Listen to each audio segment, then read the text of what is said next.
There's a YouTube channel called My Lunch Break. It's called My Lunch Break YouTube channel. You will get addicted to that shit.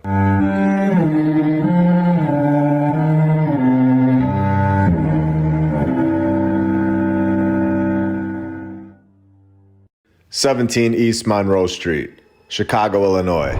We have the Palmer House Hotel, where we are told that there have been multiple Palmer House hotels on this exact same site. When the first Palmer House was built as a wedding present in September of 1870, because we all know that building a massive hotel in downtown Chicago and giving it away as a wedding present in the 1800s was very normal.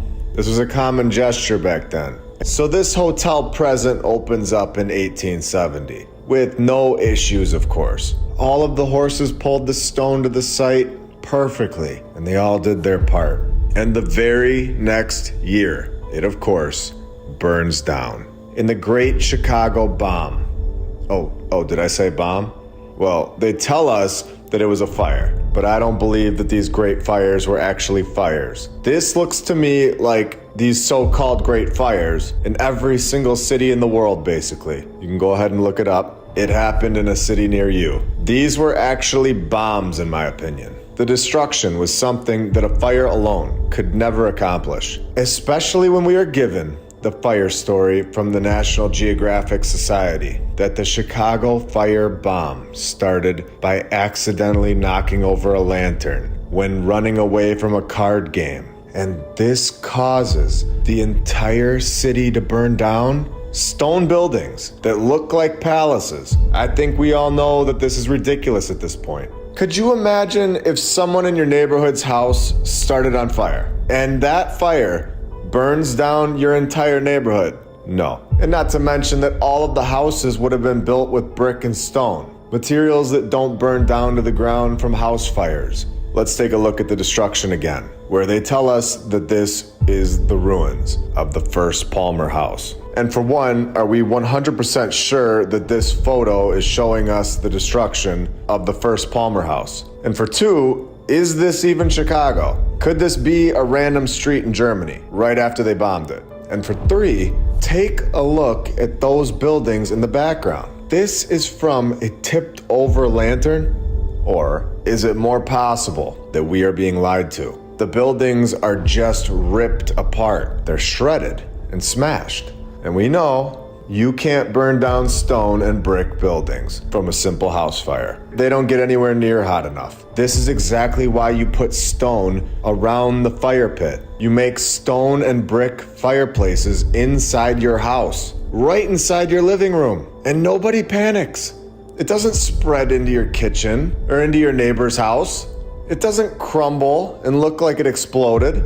Are you seeing the lie very clearly now? Now let's go deeper. Now they tell us that this photo is the second Palmer House that was constructed on the same site as the first one. And before we go on, they tell us that this was completed just 4 years after the Chicago firebomb by Donkeys Incorporated with the help from their horse and wagon community. They just cleaned up that old one that was exploded all over the place. They moved all the broken stone and cleared off a solid, nice, and level spot for a brand new foundation. In just 4 years, no problem. They built this after the fire. Take a look at these horses and wagons right next to the completed palace. Built in less than 4 years? And honestly, it looks like it's been there for a long time. We had these wood planks set up that they would use to go from the paved sidewalk from the old world to these dirt roads. If this horse and wagon community built these sidewalks,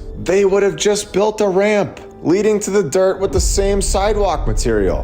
But they didn't. They went and got a wood plank because that was what they were capable of in that time period. They were capable of a wood plank as their ramp to walk from the sidewalk to the dirt road. They found these buildings and they were occupying the old world civilization's work. And we're still doing this today, all over the world. In 1870, the first Palmer House was completed. In 1871, a year later, a tipped over lantern and tons of bombs go off and destroy the whole city. Now the whole city was destroyed. And I'm only bringing this up because it's to show what our civilization today is capable of, so that we can compare. We had to clean up Ground Zero in New York, but it took our civilization within the last 25 years, 8 months to clean up 2 buildings. So in 1871, how long do you think it would take those horse and wagons, realistically, without massive equipment? How long would it take them to clean this up? Not 8 months,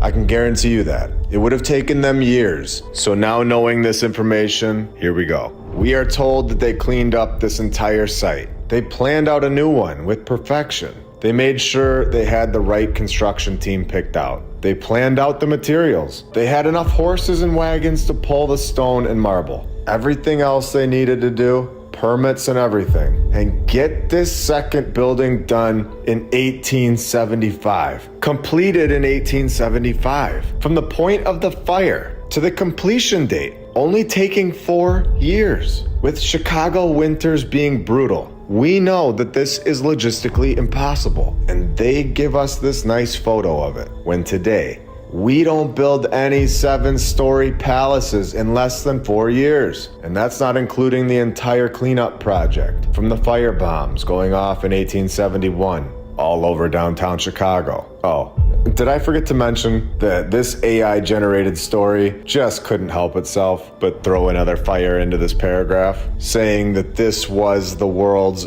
only fireproof hotel and built with perfection and with rapid speeds in the 1800s. And get this, 1920 hits. So this building is supposedly only 45 years old at this point. We have supposedly the world's first and only fireproof building. And please just look at this thing again. We can see for ourselves. Does this look like a building that's going to go out of date in 45 years? No, of course it doesn't. Well, they demolished it and make the third Palmer House on the exact same site. Unbelievable. This time, it only took them 2 years to get done. They tell us that this is the first one and that this is the second one. And now with everything that we know that the narrative is ridiculous and a total lie at this point. So let's ask a massive question here. Do you think it's possible that these photos of these 2 buildings were just photos of other buildings around Chicago or even in different cities that they just knocked down and threw them into this story? It seems like it to me. They had a lot of buildings to get rid of to start this reset. And this seems like the most logical explanation in my opinion. Use one building to explain away all of these other old world buildings that are no longer here. And this third Palmer House hotel is just built on top of an old world structure. You can see the difference between the old world construction on the bottom and our bland brick style where it almost looks like they threw a layer of brick over the top of the old world's work. There were a lot of buildings in Shalaga that needed to be destroyed. So this Palmer House hotel all happened because of this Potter Palmer guy, supposedly.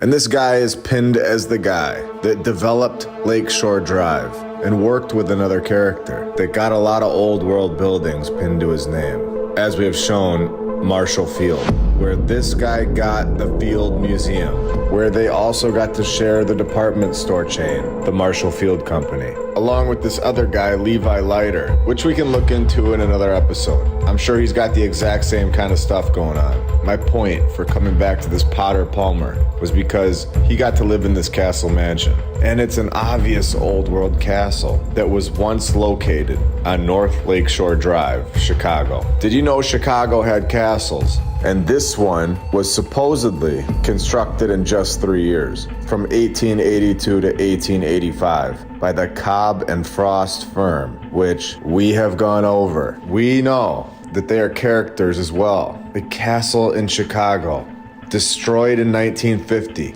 The thing was only 65 years old. I'm gonna ask you guys, do castles go out of date in 65 years? The last time I checked, they don't. I mean, even the houses that we build today with their vinyl siding that fall off once a year when the wind blows. These houses don't even go out of date in just 65 years. Yet, a massive castle thrown together in 3 years in the 1800s that looks like it's straight out of a Disney movie. That one goes out of style in just 65 years. They must have looked at it with disgust in that time period. Their standards were just so high while riding around on their donkeys, located in Chicago, Illinois. While they're also over there, just a couple blocks down, gifting old world hotels, all pinned to this Potter Palmer guy. It's amazing. What a time to be alive in the 1800s. You get free hotels and castles everywhere. You know what? I was thinking about it. Let's just go see what this Levi Leiter guy was all about. He also got to live in an old world mansion. They tell us that this one was constructed in 1891. That's the only construction details that they give us on this mansion, where we have seen in previous episodes that they know all about the year -300, over 2,300 years ago. They give us these ridiculous stories about construction, but in 1891, there's nothing. The 55-room marble stairway with a great hall mansion was, of course, taken over by the U.S. government and then demolished just 56 years after it was built because there was nothing to see there. No. And this whole project, we are told, started in 1891, where the old world building that had white marble ceilings, an elaborate fireplace, carved woodwork, because this was very normal stuff in the 1800s. Anybody could have done that. They don't even care to mention who that would have been. They knocked out that hand-carved woodwork that they only needed for 56 years. They start the project in 1891, where he buys the land on June 12th. We are being told that they still haven't started the construction because they finally get the permit. We already know this thing is done in 1893, so they better get going on it. We only got 18 months to work with now. So they get this Theo guy picked out, where they give us a list of other buildings to investigate, because this St. Thomas Church is also destroyed. So we get stained glass windows, a marble stairway, hand-carved woodwork, marble ceilings with zero information as to where all of this material even came from. We are told, and we are supposed to believe, that this 55-room masterpiece is done in less than 18 months. When they tell us it was done at some point in 1893, where they decide that it's just not cutting it anymore, and they all agree to knock it down just 56 years later. In a realistic world where everybody is thinking logically, this is a story for a baby. We don't build places today in 18 months and then knock them down in just 56 years. And they didn't do that in the 1800s either. This building was here much longer than we were being told. And this very wealthy individual was clearly a part of a group that allowed him to occupy this old world mansion. And then this is where they give us a clue for us to dig deeper. The clue is Theo Chandler, where they tell us that he designed this castle that got destroyed after just 56 years of use. Well, he also had a few other things attached to his name that should open a few eyes. First of all, he is off supposedly designing a brand new castle in Newcastle County, and they name it the Courthouse. A new castle located in a county called Newcastle in the USA, where it only got to stand for 40 years. At this point, alarms should be going off. A very clear pattern with these specific characters, where they are pinned to these old world buildings that hold narratives of incredible construction projects that are being destroyed after such a short amount of time. If we are advancing and times are easier now, we are better at construction now versus the 1800s. Why would they be knocking these type of structures down after just 40 years when we are clearly more advanced in the 1800s in nearly every single aspect, including training processes? We have established construction teams. We have incredible equipment, tools, and resources. And we would never do this. We would never knock this building down after just 40 years. Our towns build the ugliest buildings with basic materials and basic boring 90-degree angles. They look like boxes. Yet when the 1800s supposedly build a courthouse, it's a masterpiece that they could afford to and all agree to knock down. It's completely backwards and it isn't logical. Something much deeper is going on. And we know here that these are destruction projects to remove buildings that were previously here, built by a much more advanced civilization. and not built by Theo, while he's over there directing the project from inside his wagon carriage behind his horse on the dirt road. So let's take a look at what's really being said here. The building stood for just 40 years, which we know here that is not true. It was here much longer than that, and I need to make that clear. But they say that this was the best known building in the city, adding to the point that nobody would ever knock this thing down. The best known building in the city? After just 40 years? That's the time to blow it up? And this part of the paragraph is very interesting in my opinion, where they say, even if very few people now know what used to stand there, and this goes for the whole world, we really don't know. What was knocked down before we were born? How long have they been knocking down buildings? 200 years?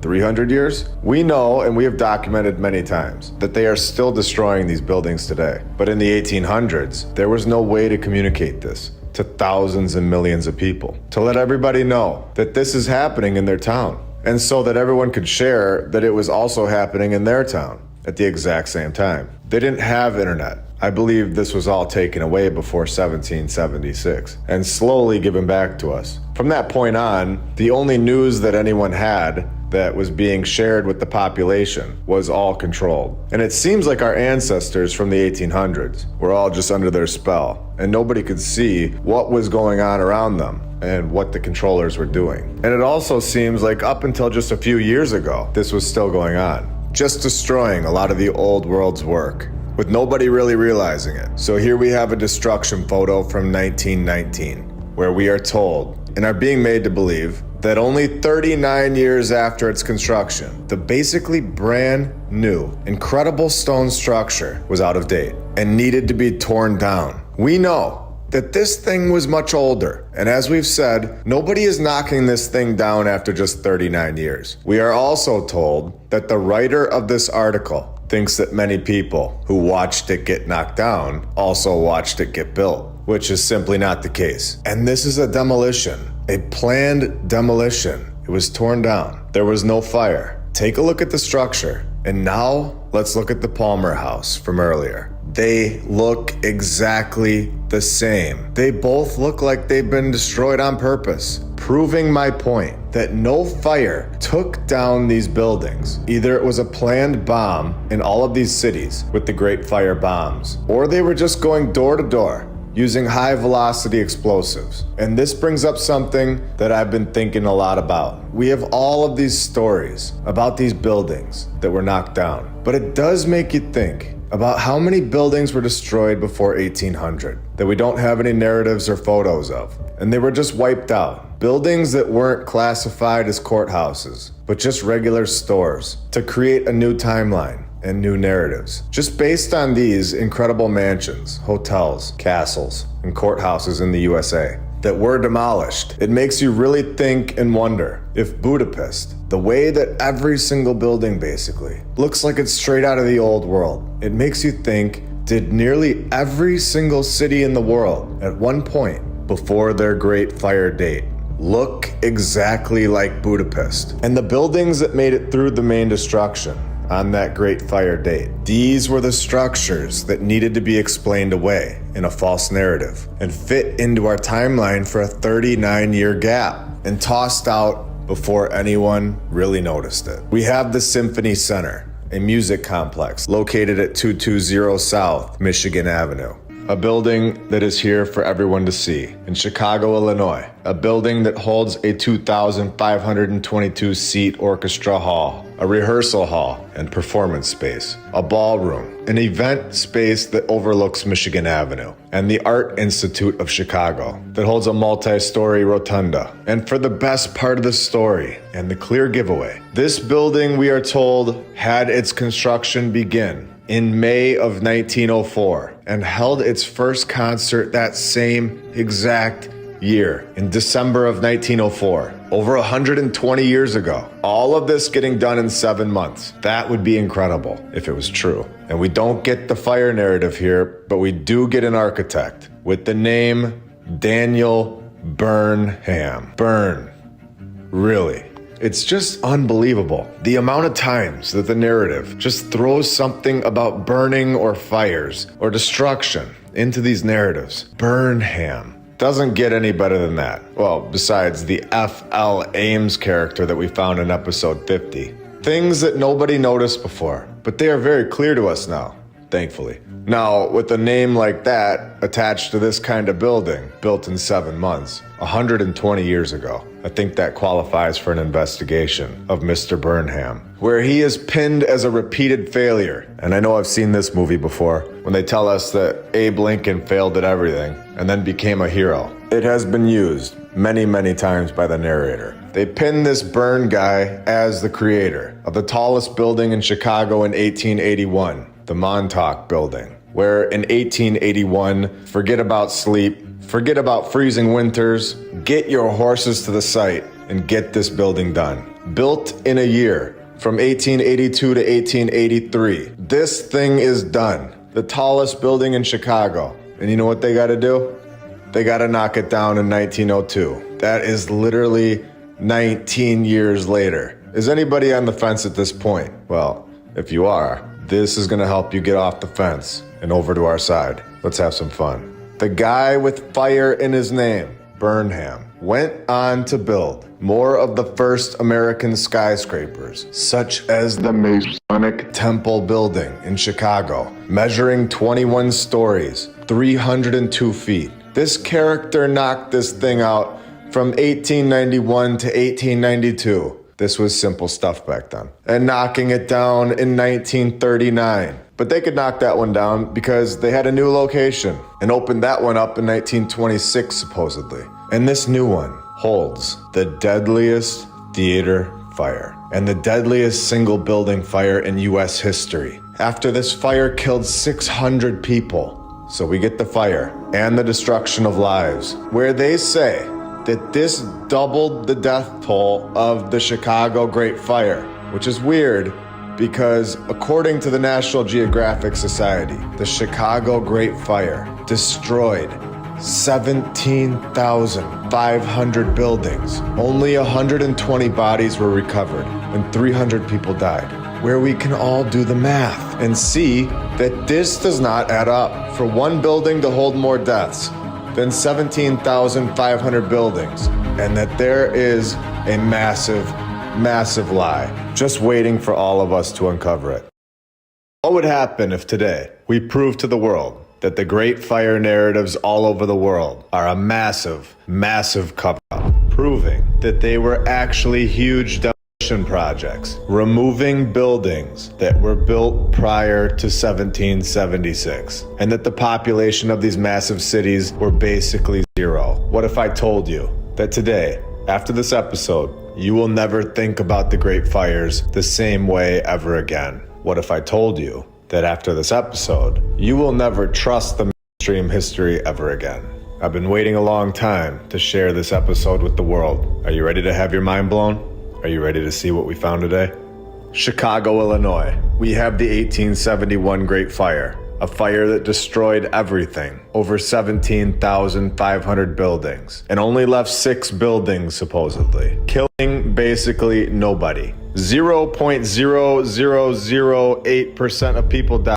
Humans cannot inhale smoke. Not only do we have to keep the fire physically burning the individuals in mind, but also just as dangerous and a major cause of death from fires are actually inhaling smoke, taking only 2 to 10 minutes to pass out or even die. Fire burns oxygen, so as a fire continues to be active, more oxygen gets removed from the room. Keep this in mind as we continue. Here we have photos of all of the buildings. The whole city was supposedly destroyed by a fire. If this is true, then more than 300 people of the 334,000 people would have died.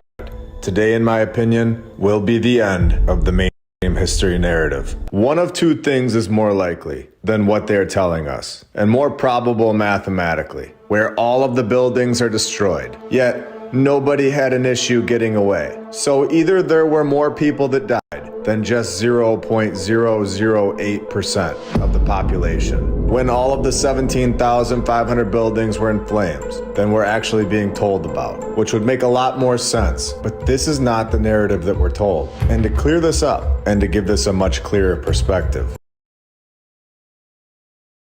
18 1871, where people didn't even have cars yet. They had to ride their horses or run around in order to escape this fire. So that is option number one. The other option is that the population simply wasn't 300,000 people like we're being told. And these cities were actually empty, and the previous civilization was erased. And it was time, more specifically, a planned time, to demolish most of their work. And they just absolutely shredded these 17,500 buildings with massive bombs and explosives to destroy the old world civilization's construction. Buildings that would have given this entire false narrative away decades ago. Destroying 17,500 buildings before anyone really even started living in Shalaga again. And this option, in my opinion, seems like the most logical answer. Because why would only 300,000 people already have 17,500 buildings in the first place? I think this point alone proves that we are being lied to, that the mainstream history is not truthful. Right after this 1871 fire, they tell us that they just cleaned the whole thing up, and all these other brand new buildings are magically here again. For example, like we discussed in episode 58, the second Palmer House was completed just 4 years after the 1871 Great Fire. So we can see that the mainstream narrative has a ton of issues and flaws. It is becoming story hour. It's not factual information like we deserve at this point. And these questions that we're asking are just opening the floodgates for the truth to come through. We also have the Temple building to compare the Great Fire information to. The Temple building was the tallest building in Chicago. You know, the building that was owned by the Orient, which still meets today. And it also holds the narrative where the primary designer of the building and the primary representative, both of them, not one, both, died during the construction, which we have seen so many times. Where we also know that they moved to the new in 1926, where it's time to take this up a notch and really start to put this whole thing into perspective, and also go even deeper than we did in our last episode, because there is so much more to this story that we didn't cover yet. When the new building supposedly replaced an even earlier venue on the exact same site. So what happened to the first one? It opened in November of 1903, when the fire broke out 1 month later. In December of 1903, 1 month later, during a performance and caused 602 deaths and ranks as the #1 worst theater fire in the United States, even to this day. For nearly 100 years, this fire was the deadliest fire in one building in U.S. history, now being #1. And get this theater was supposedly fireproof. 1 month after being opened, it burns down. This is incredible. And we have seen this exact story before from our St. Louis episodes, when they say that the fire started due to lighting the curtain on fire. So this curtain starts on fire, and the fire exits were locked or hidden, which sounds like a plan, opinion. Even if this wasn't a event, let's think logically here. In 1871, during the Chicago fire, when 17,500 stone and brick buildings were magically burned to the ground, even though we know that stone and brick does not burn to the ground from house fires, which is why you have stone and brick fireplaces inside your living room. And everyone all over the world remains extremely calm, and your neighbors don't seem to mind either. It doesn't and never will spread to their house or to the basement. It won't make your house look like a bomb went off. And I guess I should say don't try this at home, but come on, you get the point. Do you think that it's possible that they possibly by chance might not have been able to escape their homes? Or they were maybe up too high in one of the buildings to escape? Do you think that a group of people may have had some trouble escaping their building? Do you think that it's possible that more than one of the 17,500 buildings somewhere in Chicago that look like they were exploded might have crumbled on top of someone? Or is it even possible that maybe a single issue might have came up anywhere, like this theater did, where the door was jammed? They say that the Chicago fire started at 8:30 p.m. Do you think that maybe some people were sleeping and didn't realize there was a fire until it was too late? Were there possibly some individuals that had a broken leg or were disabled? Was there not a hospital with people in it that possibly couldn't escape the smoke? And if they did, where did everybody go? The fire was supposedly engulfing the roads and spreading to the next building. All 300,000 people would have been burnt to a crisp if the mainstream history tale was true. It would have been one massive bonfire, yet basically everybody survived. My point is, how is it mathematically possible that one building kills 600 people, yet 17,500 buildings kill 300 people? At which point does everyone understand that we are being lied to? And the mainstream history from only 150 years ago is a lie. So how can you believe something that the same people are telling us about from over 1,000 years ago? And how can we believe anything that we're being told by this group of people that lie constantly? Nearly every single one of these great fires happened in the 1800s, right after the 1776 date, which was when the USA began. The main great fire that predates this 1776 date falls on 1/6, which is the London Great Fire, which is where the USA originally came from. And I'm guessing, based on all of my research, that this date of 1/6 is a code and not a real event. Because I'm about to take this thing to a whole nother level from this point until the end of the episode. And we are going to destroy their narrative. So I hope you all have your popcorn ready. It's time to make our own history. Here we go. The Great Fire of London in 1/6 destroyed 13,200 houses, 87 parish churches, the Royal Exchange, Guildhall, and St. Paul's Cathedral. 13,200 houses. So there must have been thousands of casualties, right? 6 people died in the Great Fire of London. And this is when we know we have found something huge. When we go to New York, where they had the Great Fire of New York, destroying 700 buildings. And which year was that in again? I forget. Can somebody clear this up for me? Am I right? Or am I definitely right? That this operation worldwide began in 1776. The Great Fire of New York happened in 1776, holding only 2 deaths, covering 700 buildings. 2 people died in the entire Great Fire of New York. 700 buildings, and only 2 people in 1776? So what's the total at? We have 1 building in Chicago holding 600 deaths. I have shown 3 great fires so far: Chicago, New York, and London, with a total of 308 deaths that have a total of 31,490 buildings destroyed.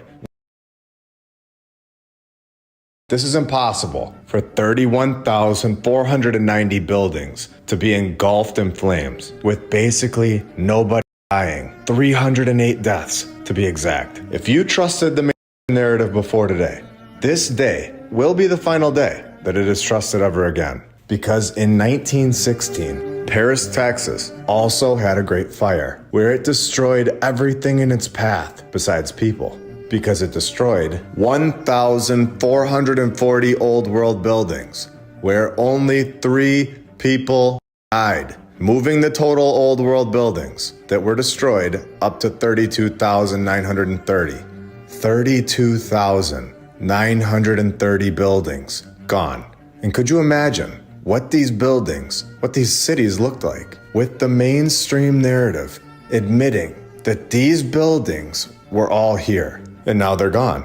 So again, 32,930 buildings are gone, with a total of now only 311 deaths, making this extremely clear that we are being lied to about something. Either the death totals were actually way higher than what we're being told, or these cities were basically empty.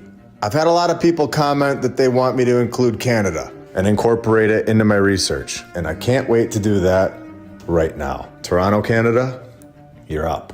You had a great fire in 1904, destroying over 100 old world buildings. We know these were built by a much more advanced previous civilization. Buildings that would make 0 sense in our fabricated mainstream historical timeline, where we are given a massive fire destroying everything in its path with a total of 0 deaths. Nobody, not a single person, not one person inhaled too much smoke for 2 to 10 minutes. In a great fire that took down over 100 buildings. In 1852, we are given the Great Fire of Montreal, Canada, where it left 10,000 people homeless, when 57,000 people in 1852 had hundreds of buildings, which isn't logical at all, or isn't mathematically probable in itself. If you think that Donkeys Incorporated saddled up in the early half of the 1800s and knocked out massive cities for only 57,000 people,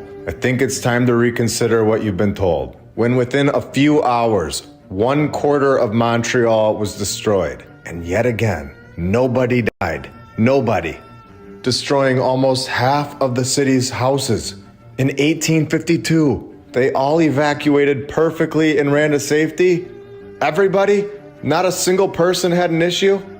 Do you understand what it would take for a fire to spread from house to house rapidly? We all understand that this fire would be massive.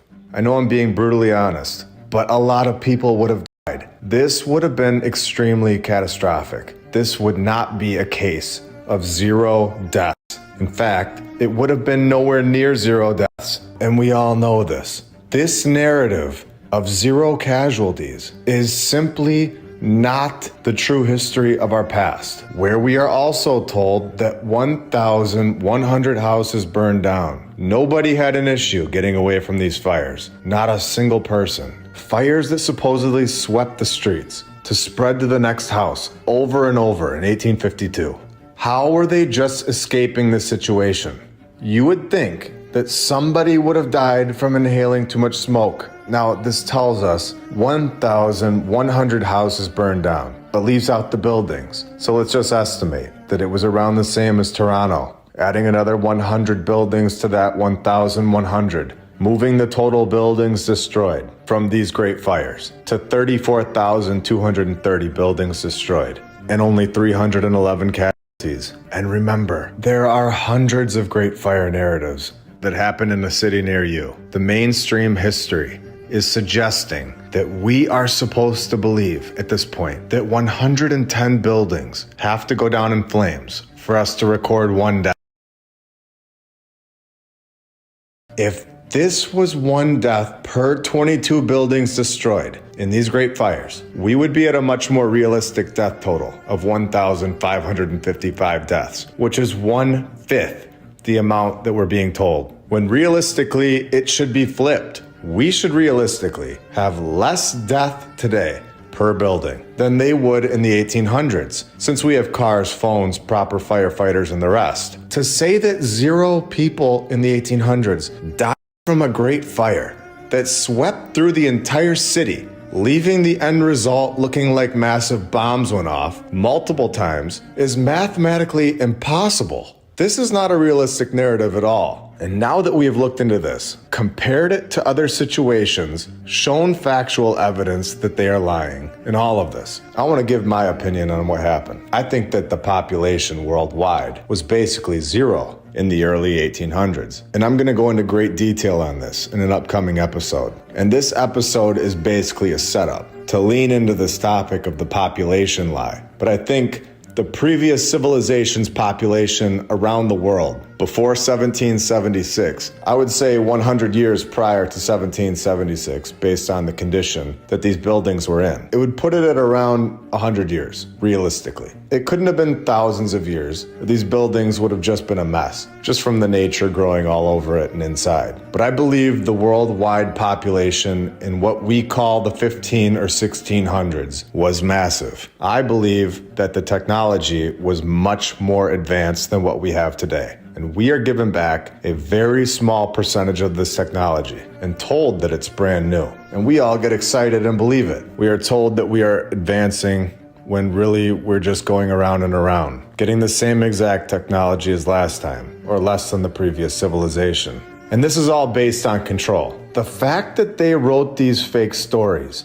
and made it so blatantly obvious that they are fake, saying that 0 people in massive fires destroying all of their homes, all of their buildings, over and over and over. It really makes me think that they were just waiting for somebody to find this information, like it's some sort of test or some strange game, because it really is just so obvious once you see the lie. Now knowing what we know about the Great Fires, I'm going to cover a few more things. Here we have the Great Fire of Detroit in 1805, which was 29 years after the USA came around, and also 29 years after the New York Great Fire in 1776. Notice, nearly all of these great fires are happening after that date, and they tell us that nearly everything was destroyed. But yet again, nobody died. Where it starts in the stable again, and yet again, not a single death. Everything is destroyed. Nobody died. And this reminds me of the repeating narrative where they tell us that everything was built in a year perfectly, over and over and over, all over the world, by a guy and his donkey riding team with no power tools, no machines, no training. The stone shipping company coordinate the delivery right on time. The mud trails and the rain were never an issue. The freezing winters, they just told them to get over it and toughen up. And they get the whole building or cathedral done with no issues, done in 7 months. This kind of stuff is so repetitive in just a different way. These narratives hold patterns, and this is one of them. These fire narratives are all connected, and I don't personally think that they were fires. I think they were bombs and explosives. They were deliberate attacks on the old world buildings to hide our true past, our true history, which is exactly why we are all so confused as to where we are and what we're doing here. I really hope you all enjoyed learning about these great... Oh wait, what is this? Detroit only had 600 people during this massive Great Fire? What did 600 people need hundreds of buildings for in 1805? Well, the math doesn't lie, and it never will. These 600 people did not build these buildings. And I was gonna end this episode right there, but I just wanna make sure this is not a debate at all, and an episode that everyone can remember. 1916 Phoenix Great Fire, 80 buildings destroyed, 1 death. Miami, Florida, 1901, 2,368 buildings gone to the fire. Only 7 deaths from thousands of buildings. Only 7 deaths. Houston, Great Fire of 1912. The fire claimed 0 lives, but caused an estimated $7 million in damage to property, equating to $237 million today. And nobody died. I even found the name of the chef, but not a word about what they were served. Not a word about what they were served. Today, we are going into the Chicago Public Library's archives, locating information that will expose the tunnel systems located right under the city of Chicago. We know here on this channel that we are definitely not being told the full story regarding the tunnel systems all over the world, where they start off by telling us that the very first major tunnel project was dug under Lake Michigan to a water intake 2 miles out in 1864 to 1866. This is 29 years before the invention of the power tool. Digging massive tunnel systems under the lake, where it goes on to say that Chicago kept on digging away, creating thousands of miles of underground structures, where in my opinion, this is the beginning of the narrative for these tunnels that were created by the previous civilization. Thousands of miles of underground structures right underneath the city of Chicago, all according to public records in the Chicago Public Library. So let's go deeper. I was able to locate someone that has recently been inside the tunnel systems, and they shared what they saw with me. And now I'm going to share it all with you. We have seen these photos. They are on the internet, and here it is today.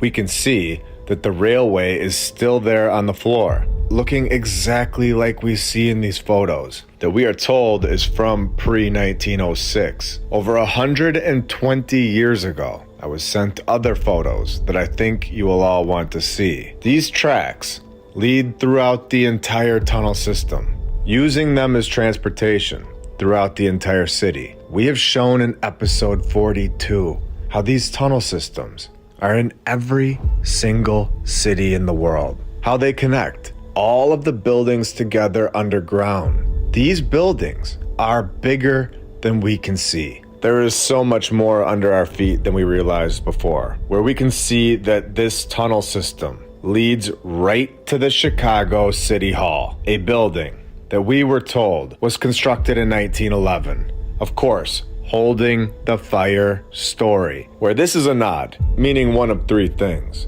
or a combination of them. In my opinion, of course. 1, it's letting them all know which building is from the old world. 2, where the catacombs are located. And or 3, where the tunnel systems are located. I believe it is a nod to these three things at this point. And we need to remember this for the future and keep track of what we continue to see throughout our research. They also tell us that there was a previous city hall. Now, it's very interesting that they tell us that these tunnels were constructed by the Chicago Tunnel Company. Great name. And their history begins by letting us know that there were initial tunnels. Initial tunnels. Are these not the tunnels that were found? You tell me. Especially when they go on to say that the city of Chicago had no idea what to do with these tunnels, granting the newly formed Illinois Telephone and Telegraph Company the rights to construct utility tunnels under the streets of Chicago in 1899. So 1899, they start making tunnels for phone lines. I thought we were told by the Chicago Public Library in their archives that they were digging thousands of miles of tunnels decades before this. That's right. We were told this. And the first telephone in Chicago didn't come until 1877. So what was Chicago doing digging tunnels for thousands of miles before the telephone? Because we know this wasn't the true purpose of these tunnels, and they are trying to push it off that they needed the tunnels for telephone cables in 1899, where we can see very clearly that the dates are beginning to collide, the very beginning of a massive narrative slip-up. So let's keep going. They continue on by saying that the initial plans for the tunnels called for filling them with phone cables, when we just showed that that is not true at all. This was not the initial plans for the tunnels. Not even close. We have found something massive, in my opinion. A massive lie. And here's where they're going to try and explain why they have railways in all of these tunnels. When the city, of course, said no, you cannot use the manholes to get the cables into the tunnels. Of course they did. They say, yes, we need you to dig tunnels for our phones. But no, you can't use the manholes to actually get the cables down there. I'm going to ask you, how ridiculous does that sound? Refusing to permit manholes through which cables could be unreeled into the tunnels. The plans were then changed, of course. Changed to include rails for hauling cable spools through the tunnels. Incredible. Where the city was largely unaware of the nature of tunneling. They didn't even know how big these tunnels were or where they went, saying they were unaware. Unbelievable. The clearest proof that we have ever been told on the tunnels, in my opinion. A huge sentence right there for our research. Can you see that these tunnels were constructed by the previous civilization now? Are you able to see the truth that a previous civilization was here, much closer to our timeline than what we have been told? And all of their work has been left behind for us to see, for us to uncover. Where the first 16 miles of tunnels had to be excavated to remove earth carefully and systematically from an area in order to find buried remains. Now, we remember that the public library told us that there are thousands of miles of underground structures. Is this limited to just tunnels? Or is this another proof that there are buildings structures, exactly like they say, right under our feet, underground. Thousands of miles of underground structures. What are we seeing today? I think we have unlocked something massive. I think they are very aware of what is under the ground at this point, and they were rediscovering it in the 18 and 1900s. And we are now following behind them right now. It's all out there. If you're able to read with open eyes, it clearly states that there are thousands of miles of underground structures right under the city of Chicago with maximum use of scarce real estate. Is this not exactly what we want to see? Is it not putting everything together for us? Connecting it all, showing that buildings are underground, real estate underground. Thousands of miles of underground structures right under the city of Chicago. We now know that this is here. It is no longer a question of if the previous civilization's work is underground. It's now a matter of just finding them and exposing them to everybody in the world. We now know that they are there. We have photos of inside the tunnels. We know that they lead to all of the buildings. Thousands of miles of tunnels, underground structures, underground real estate. We know that there are thousands of miles of tunnels. We were told this, yet here in 1910, the system is only showing us 60 miles on the map. So we know that there's a lot of tunnels that are not being shown to us today. And we know that these tunnels connect to these buildings, and I'm gonna show that soon, including the City Hall. It's so interesting to me that they leave this part of the story out every single time. We have never seen in any construction story that they connected the local tunnel to the building. We don't see that the City Hall also has a tunnel system connected to it within the narrative. Yet we know that the City Hall is 100% connected to this massive tunnel system. I have also located first-hand accounts of these tunnels where this individual worked at the Field Museum of Natural History in the late 1970s, where he explains that the building was a customer of the Chicago Tunnel Company, where the tunnel was connected via an elevator. And he explains that after all of the freight cars were abandoned, they were destroyed and scrapped, except for one, which remained in the Field Museum's sub-basement. A basement to the basement is what we are reading. This building is much bigger than we are told. Cut off from the rest of the tunnel system was a train from the past. The manager of the physical plant, Norman, took this individual down there, and he says it seemed at the time they would remain there forever.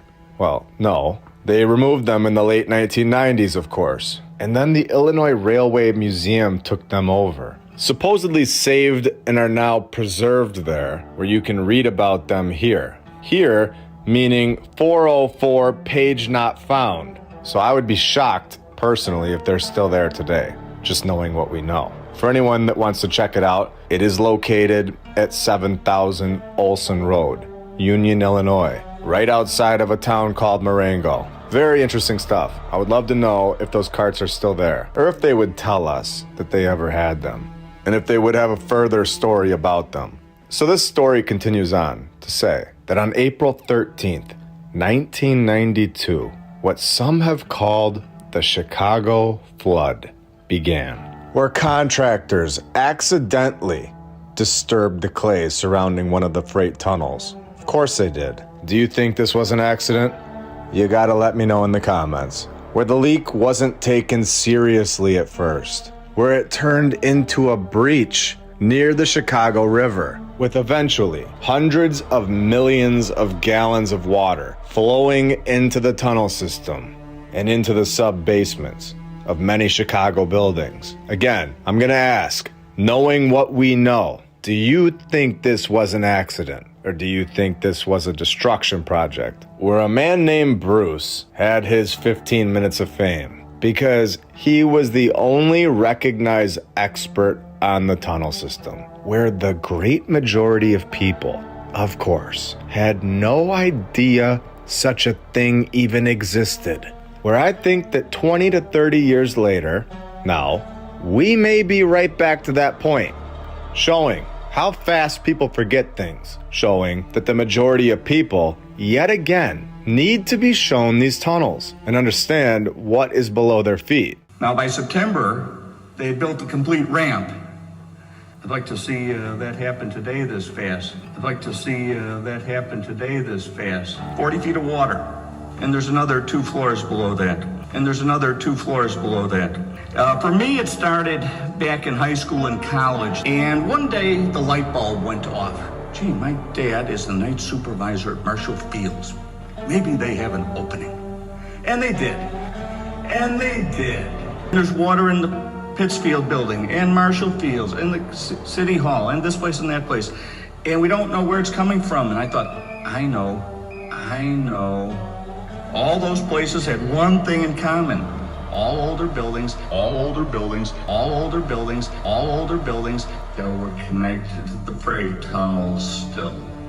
And a very interesting note here, down at the bottom of the article, where on September 1st, 2000, the Central Electric Railfans Association hosted a rare inspection tour of parts of the underground tunnel system. Unfortunately, we are told that this is not likely to be repeated anytime soon. On the wake of something that happened in 2001, there are now security concerns. The old tunnel system, a vital part of Chicago's infrastructure, a vital part of the old world, our true history, our true past, is now closed off from public access.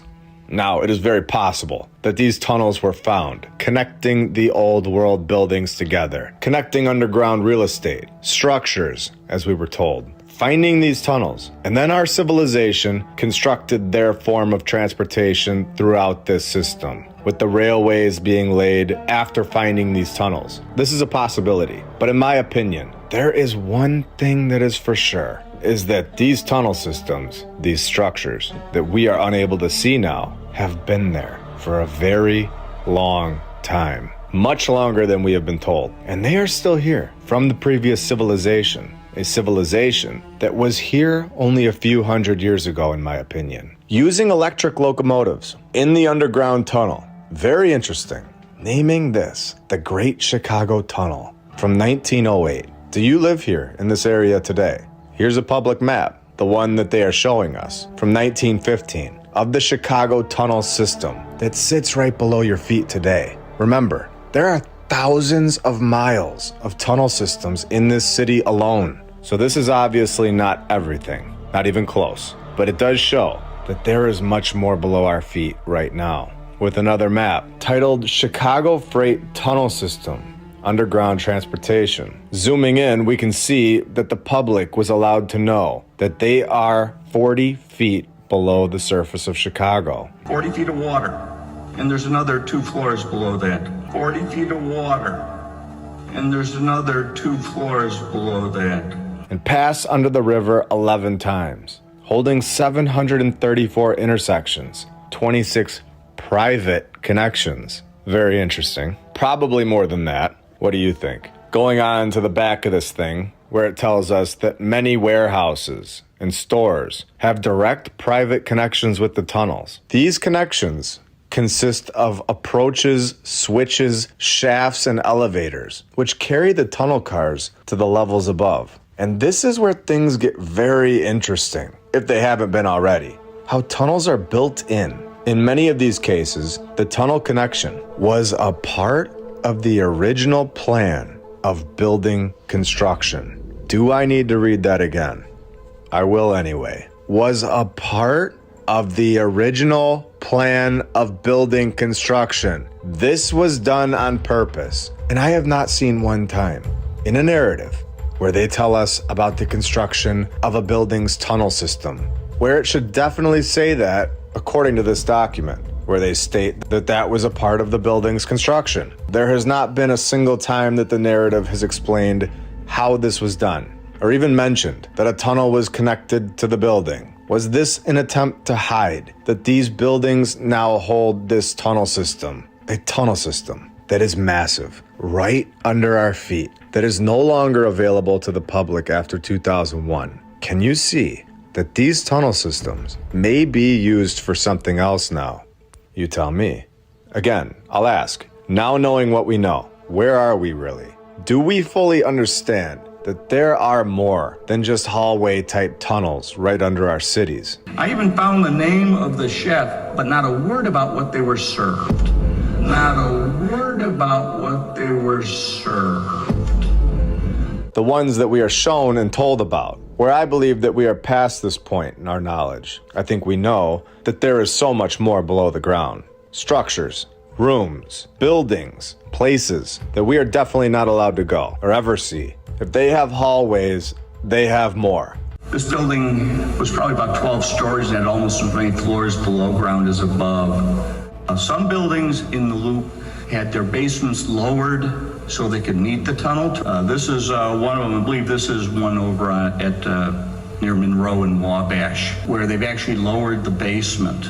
These underground tunnels, bases, these are not new ideas, and we know this. And we have seen a lot of lies, but this one is the biggest of them all. Telling us that no other city has tunnels. Are you kidding me? We know that they do. We have seen this. This is from a pamphlet issued probably, maybe. It might have been in the early 1940s, but they can't seem to remember anything from 80 years ago. By the Chicago Tunnel Company to advertise its services to local businesses and railways. So I'm going to ask you all a question. Do you really think that the tunnels are all done now? Do you think they haven't been expanded? Do you think that in the last 100 years, they just stopped making tunnels? Or do you think that Chicago has an even bigger, more in-depth underground system than we could ever imagine? Do you think every city might have this? Let me know. They are in Wabash over at the Palmer House. What's really odd is I found this photo long after I had taken this photo at the exact same location. 17 East Monroe Street, Chicago, Illinois. We have the Palmer House Hotel, where we are told that there have been multiple Palmer House hotels on this exact same site. When the first Palmer House was built as a wedding present in September of 1870, because we all know that building a massive hotel in downtown Chicago and giving it away as a wedding present in the 1800s was very normal. This was a common gesture back then. Do you think these photos where buildings are bigger underground, do you think that these are just myths now? Let me know in the comments below. I'm very thankful for all of your support, and we have a lot more incredible stuff on the way. We're just getting started. The Illinois Tunnel Company. What a name. We have tunnel systems documented on atlasobscura.com stating that these tunnels are connected to these buildings that I'm going to name right now. The City Hall, which we know, Merchandise Mart, the Federal Reserve Bank, the Chicago Tribune Building, the Civic Opera House, the Field Museum, and dozens of others, where they were pumping tunnel air into theaters and hotels as natural air conditioning. In 1959, the Chicago Tunnel Company went out of business, of course, and sold everything for $64,000. To who? Who bought this company and acquired all of their assets, or the old world's assets? According to the Chicago Tribune, the city assumed control of the tunnel system. So there we have it, where we find out that more buildings are connected, or they used to be, when in the early 1940s, the subway cut it off from the major department store clients along State and Dearborn, such as the Boston store. They have an underground tunnel. Carson Perry Scott got one too. The Fair, the Davis store, Mandel Brothers, and F.W. Woolworth and Company. All of these buildings got a tunnel back then, all connecting these buildings. And we of course remember the accidental flood from 1992, where it was of course an accident. Wait, what is this? A court case where it was revealed that the city was aware the tunnel was leaking before the flood. And the city basically allowed it to happen, where they knew it was leaking and did not properly maintain the tunnel, allowing for the breach and the destruction of the tunnel. Very interesting information. I wonder why they allowed it in 1992, where we are told that a man named George W. Jackson led the Illinois Tunnel Company. And when you begin to dig into this guy's narrative, it begins to reveal everything. When we find an article in the Chicago Examiner from January 1909, this entire operation, this company, is tied to something very strange here. Remember when we were told the public map in 1910? Well, right before 1910, an event took place in 1909, 1 year before. The cost of construction had bankrupted the Illinois Tunnel Company, which is the exact same year. All a coincidence, of course, that this event took place as well. 1909, same year. 67 didn't make it by fire in an unprecedented lake disaster. Flames follow explosions. All of this happening 2 miles from the shore, inside the tunnels, where 48 were recovered. And it is known that many others are beneath the surface of the lake. Again, I'm going to ask you all, are we sure that these fire narratives are what they are? Are they not nods telling us what they found? I'm simply asking questions because we have seen so many times that these questions end with answers. Exact identification will probably never be made of many of them, for most of them are headless, burned or dismantled, all connected to George W. Jackson Company. Were these bones found within the tunnels, possibly bones of the past, and explained away with this narrative? Trapped in the tunnel 160 feet below the ground, a fire that was actually an explosion, according to Chicagoology.com, where the source of the fire is that an explosion happened 3 minutes before the flames. Destruction of the past? Destruction of what they found? Where the dates are exact. And now switching from the Illinois Tunnel Company to the Chicago Tunnel Company. Where another idea that I'm going to throw out there right now is that, is it possible that these tunnel systems were, of course, there from the past, from the previous civilization, but did these tunnels hold things inside them? Things that we have seen in episodes 72 and 78. Were these tunnel systems found underneath Chicago? Thousands of miles of tunnels. Where else have we seen this? Odessa? Paris? What are inside those tunnels today? Have these tunnels in Chicago been cleaned out of what was once there and then given a new purpose? What are we finding? The deeper we go, the more information we gather. Thinking logically, why would they go through the trouble to create thousands of miles of tunnels under the city when they had dirt roads, creating all of these tunnels and only to use them from 1904 to 1959, using them for only 55 years, and then blocking them off to the public? We have talked about James Ferguson before. He took photos of a lot of so-called ruins in the 1800s, this time in the Ajanta caves. But in order to understand this, we have to first go to the Baja Buddhist caves, all located in India, 260 miles apart from each other, showing that this is very common to have palace caves in the past, where we can clearly see that the previous civilization was technologically beyond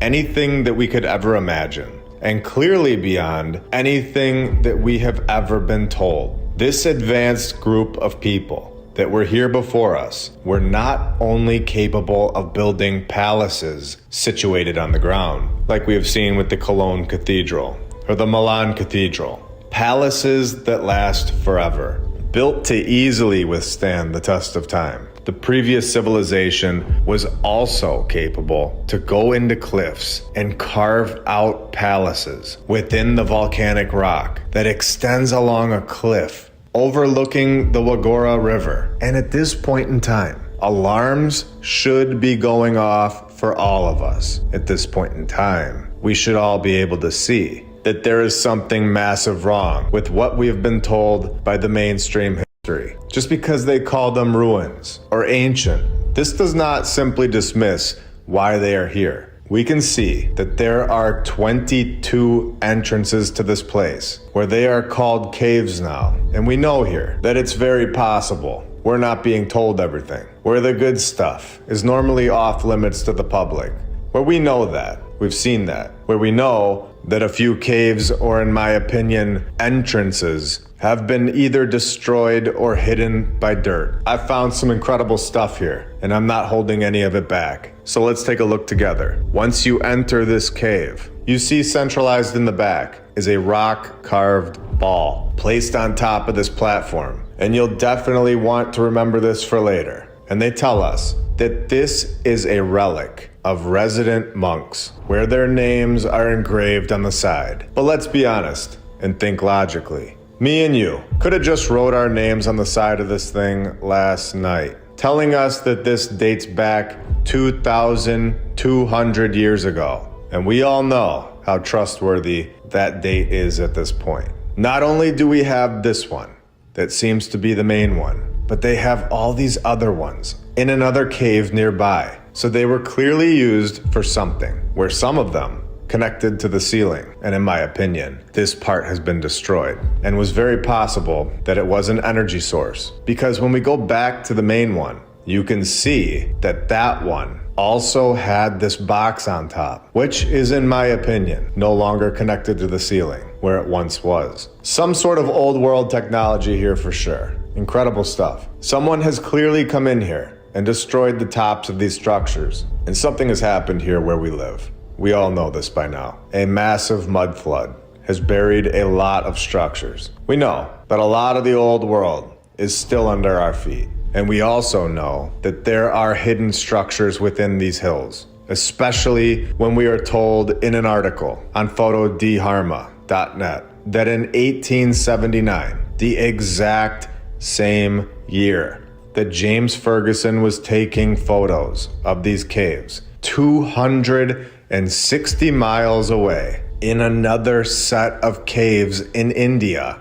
which is lining up perfectly for us now, that a very old and most interesting cave was discovered in the Baja Scarp, further east. When first found, the cave was filled nearly to the roof of the veranda with mud and earth, filled with mud. How many more caves are in there that are still filled with this mud? Is this entire mountain one massive temple? Have we just located a massive old world palace that is hidden by mud? And would you be shocked if these were all over the world, just waiting for us to find them? Especially when we find these caves over here and then scroll to the top of, in my opinion, a palace, and we find more openings and a massive waterfall that was clearly man-made. Perfect steps leading all the way up, where we now know that this whole thing is no random mountain, and in my opinion, proves that there has been a massive cover-up in our historical timeline, proving that there was a group of people here before us that had technology that would be unimaginable. Technology that the ones in control today most likely still have. At this point, I can say confidently that in 1895, the power tool was given back to us. That was not the first time the power tool has ever been here. It is officially time for everyone to fully understand that the historical narrative that we are forced fed since day one is not a story for us. Now that we know about the Baja Caves, it's time to go northeast and see what James Ferguson located in the exact same year of 1879. I have found more photographs of it. This one being in the database of Princeton University, tagging it as Cave 26. It's time to show the world that these caves are just entrances to an old world palace that is a much larger structure than we can even imagine, and just being hidden by this dirt. And that these structures are not the only ones in the world, and that there is something significant going on here, something strategic, something that was created by the same group, and something that is clearly being hidden from us today. When we have located Cave 26 on Google Earth, and remember that I said to keep this one in mind from earlier, the one from 260 miles away. When we now go to to the Ajanta caves and see this exact same structure 260 miles away on an even larger scale, with the box on the top of the ball present, exactly like we saw in the other cave. And when we enter the cave, there are depictions of giant people. What have we found today? Multiple caves, possible entrances to a massive structure that is hidden under the dirt. Multiple structures that are identical to each other, hundreds of miles away. Depictions of giants, depictions of the previous civilization that held this technology to construct this way. And we're just getting started. This is all cave 26. Let's take a look at the other caves. Let's just start with cave number 2, with artwork crafted into the ceilings and pillars. And remember, our timeline that we have talked about and we have shown so much evidence about with our current civilization really ramping up in the 1800s, we get another nod that this is the case when we are told the origins of these caves, when they were accidentally discovered and brought to Western attention in 1819 by British officer Captain John Smith on a tiger hunting party. Were they tiger hunting, or were they going temple hunting with some tigers showing up along the way? Before 1819, these caves were undiscovered, meaning that their true origins are 100% unknown. And any mainstream historian, any so-called expert, can take a wild guess and make up some story. But we all know that they didn't even know about them until 1819, which is the exact timeline that we have been talking about here. Not the 1400s, not the 1500s. This is incredible, especially when they try and make a story up about them and say that the caves were built in 2 phases. The first starting around the 2nd century BCE, 2,200 years ago. And the second phase, occurring between 400 to 650 CE, where they can make up any date they want, but we all know that in episode 33, they didn't even know who built their building in just the last 150 years in California. Each one of these caves are so interesting. Cave 9 clearly had something removed, where you can see the ceiling has marks all over it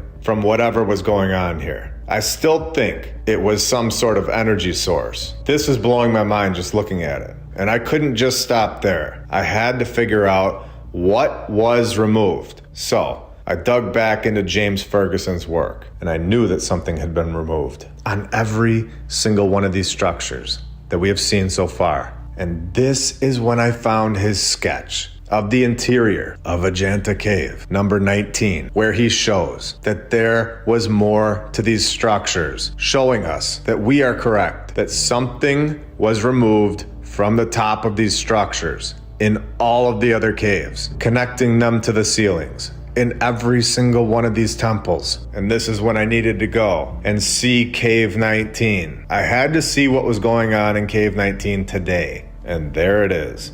We have located what was on top of all of these structures. We were 100% correct. We all know that the old world obviously held incredible technology. And now we know what connected every single one of these to the ceiling. And it was removed. And it's been removed since that date that they found it. Remember, we are told that they went tiger hunting and accidentally found these caves. And they were covered by jungle. Can we all see what is still covered by jungle today? Can we all see that the rest of the structure could just be under this brush? How much deeper do these caves go? Are they all connected? This is incredible. And I always love the scaffolding pictures when our civilization just pretends like they're doing some scientific work or some renovation on the old world's construction. Look at our civilization just getting things done. It's remarkable. We really are the most advanced civilization ever. No. So here we have a better shot of this top part of the structure in Cave 19, where the mainstream narrative tells us that this cave was created several centuries later than the others. Are they joking at this point? Yeah, that cave looks a lot like a 400 CE cave. And that one over there looks a lot like a negative 200 cave. All right, good job, guys. Great work. And then we're told that this is just an umbrella. Could you imagine what is hidden in all of these locations where we think that they are just hills or just a random mountain? Clearly, there is more that we need to discover and take a look at. These caves are tucked under this front layer, but the exposed rock clearly looks like it's been melted, even up here at the top. And when you take a look at all of this and look at this place from a further view, a place that just has random palaces inside of it, you can see that there are so many more so-called mountains or hills that could have these caves hiding under the dirt. And I just want to remind you all of episode 45, when we were told that there is a temple 2 feet below the dirt in Cahokia, near St. Louis, where the pyramid in Cahokia, at its base, is larger than the one in Giza, Egypt. We've seen this. So suggesting that there could be more under all this dirt and grass, all of this jungle, as they like to say, is not far-fetched at all. This is definitely a place that I would love to go there and explore. I would love to see if there is more to these so-called caves, or if they'd allow you to go back there, because we've seen so many times where the public's not allowed to go there. And this is when we are told that after hundreds of years surviving a jungle infestation,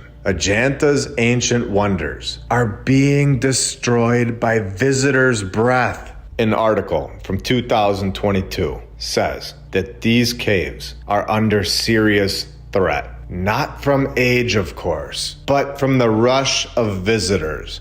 And we can all see where this is going, can't we?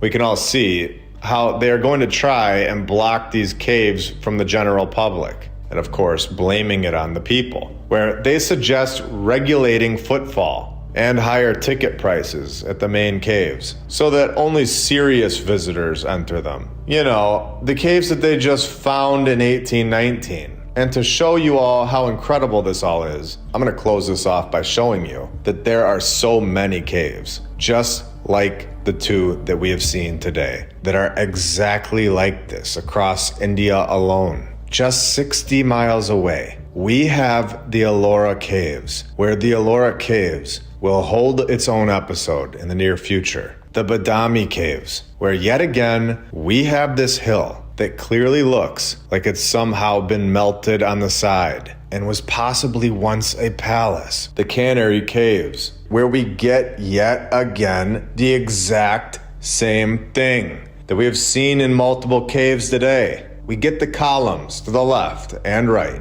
and then we get this structure in the center with the top part removed again. This time, just north of Mumbai, 80 miles apart from the Baji Caves that we talked about in the beginning of this episode, holding even more depictions of giant humans, or even the Badami Cave temples, all located in India. This time, further south, where we get the same sort of thing, where the entire structure looks like it's been melted, besides the entrance. You can even see at the top left, where it seems like part of it right there survived. And in my opinion, it would be more probable that this was one massive structure, rather than people just chiseling this out perfectly, over and over, all over India, with the final result and what we see today just looking like a cave. Take a look at this thing. Does this look like it was chiseled out of the rock, or does it look like it was built and the face of it is simply melted? Let me know in the comments below. And here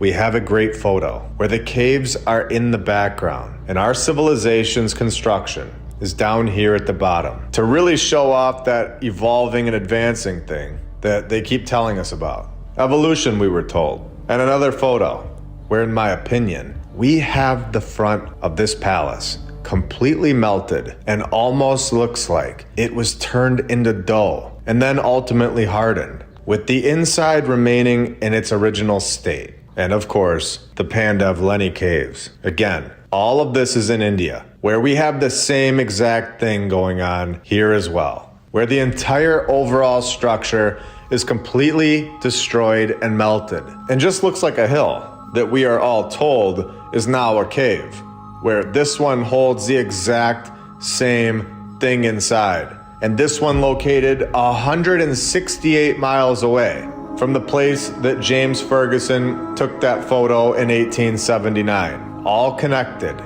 all built for the same purpose, by possibly the same people. Where one thing is for sure, our human history is much deeper than we are told. It clearly holds a hidden past, one that we are exploring in every single episode. A community that is growing faster and faster by the day, with more and more people researching, proving that we are correct and that there was an advanced civilization here, possibly much, much closer to our timeline than we are currently being told.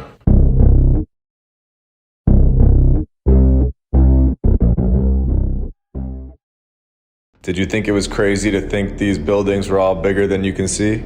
Did you think they were just AI generated? Are you ready to have your mind blown? Call it what you want. Being at the right place at the right time? I don't believe in coincidences. We are being shown the truth, in my opinion. Are you ready to see something today that you can't find in a textbook? We will be getting to the Illinois State Capitol building today, so get ready. So today, I'm taking a trip to a lot of places. We're gonna be checking out some crazy stuff. Buildings that have wild stories, architecture that does not fit the mainstream timeline, and as always, a lot more. Let's begin with the Streeter Public Library, where we are told the construction began in 1902, and it just popped up January 31st, 1903, which again, we've definitely proven that in episode 41, using artificial intelligence, that this is logistically impossible, and now they are currently restoring it.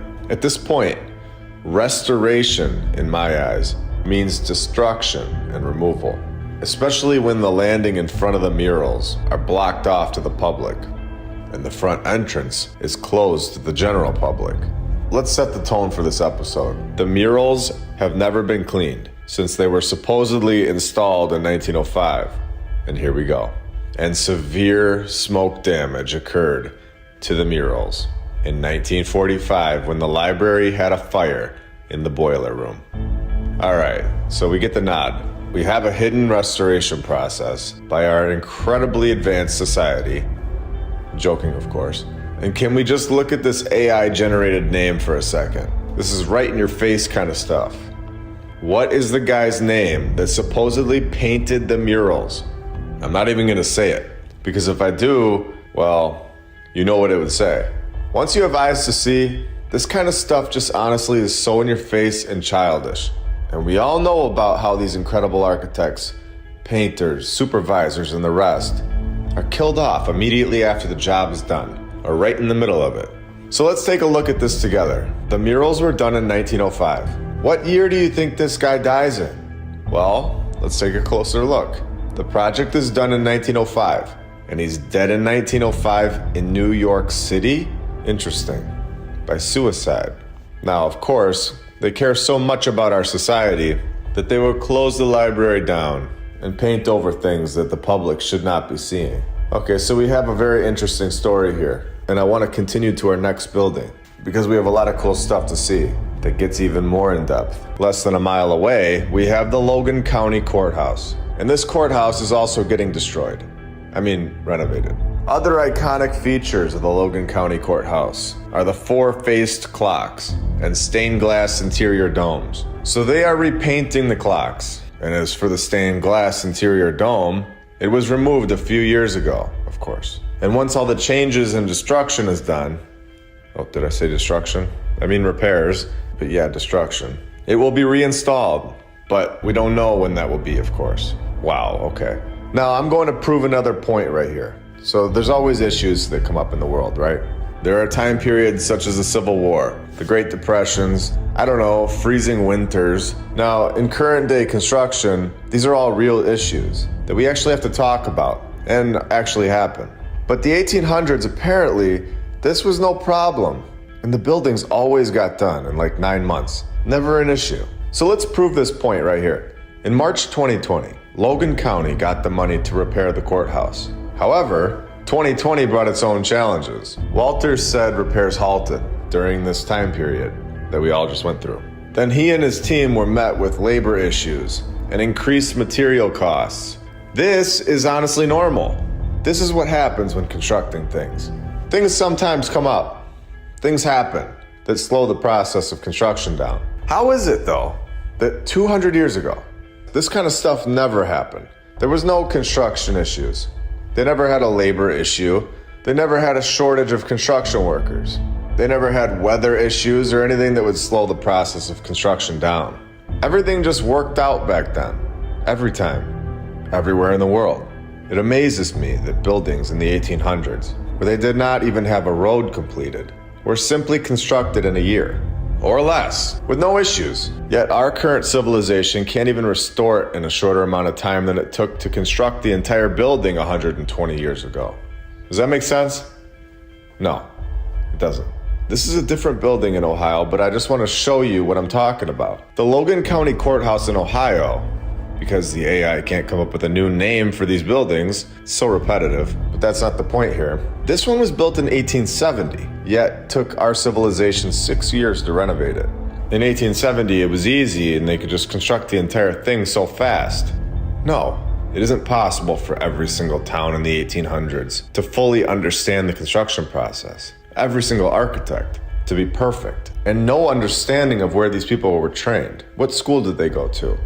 They were all incredible? At some point, you gotta question this. At some point, it doesn't make sense. And I think we're at that point. So they build these incredible buildings, they just throw them together in a year, and then they go home and live in a shed, suffering in the winters with bonnets. The narrative is insane. Oh, and remember, we showed that the University Hall, right down the street, was founded. Do we all want to take a guess what else was founded in 1839? 184 years ago? You got it. The Logan County Courthouse was also founded. Incredible. So we have a lot of founded things in this town. They give us this nice picture, even though it's fake and just a drawing. Now for the Illinois State Capitol building. At first, when we first got there, I was really upset that we had another old world building under construction. If you go back and watch my Boots on the Ground playlist, it's actually unbelievable how many times these buildings are under some sort of construction. It's reminding me a lot of the fire narratives, where if it's an old world building, they have to put some sort of construction machine next to the building. Repetition is a clue, and it means that you need to look closer into it. So yeah, I was upset at first about the construction, because we wouldn't be able to go inside or get up close to the building. Until I took my camera across the road, and I couldn't believe my eyes. Call it what you want, but timing is everything. The old world exposed underground, showing us that these buildings are massive, so much bigger than we can see underground. And this hole right here in the side of the building looks like yet another tunnel entrance.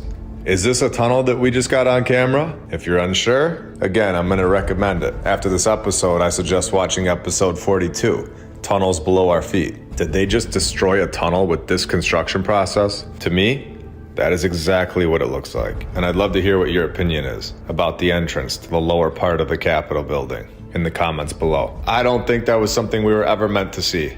If we were here any other time, we would have missed this. Now that we have this sort of thing on film, it breaks down the walls.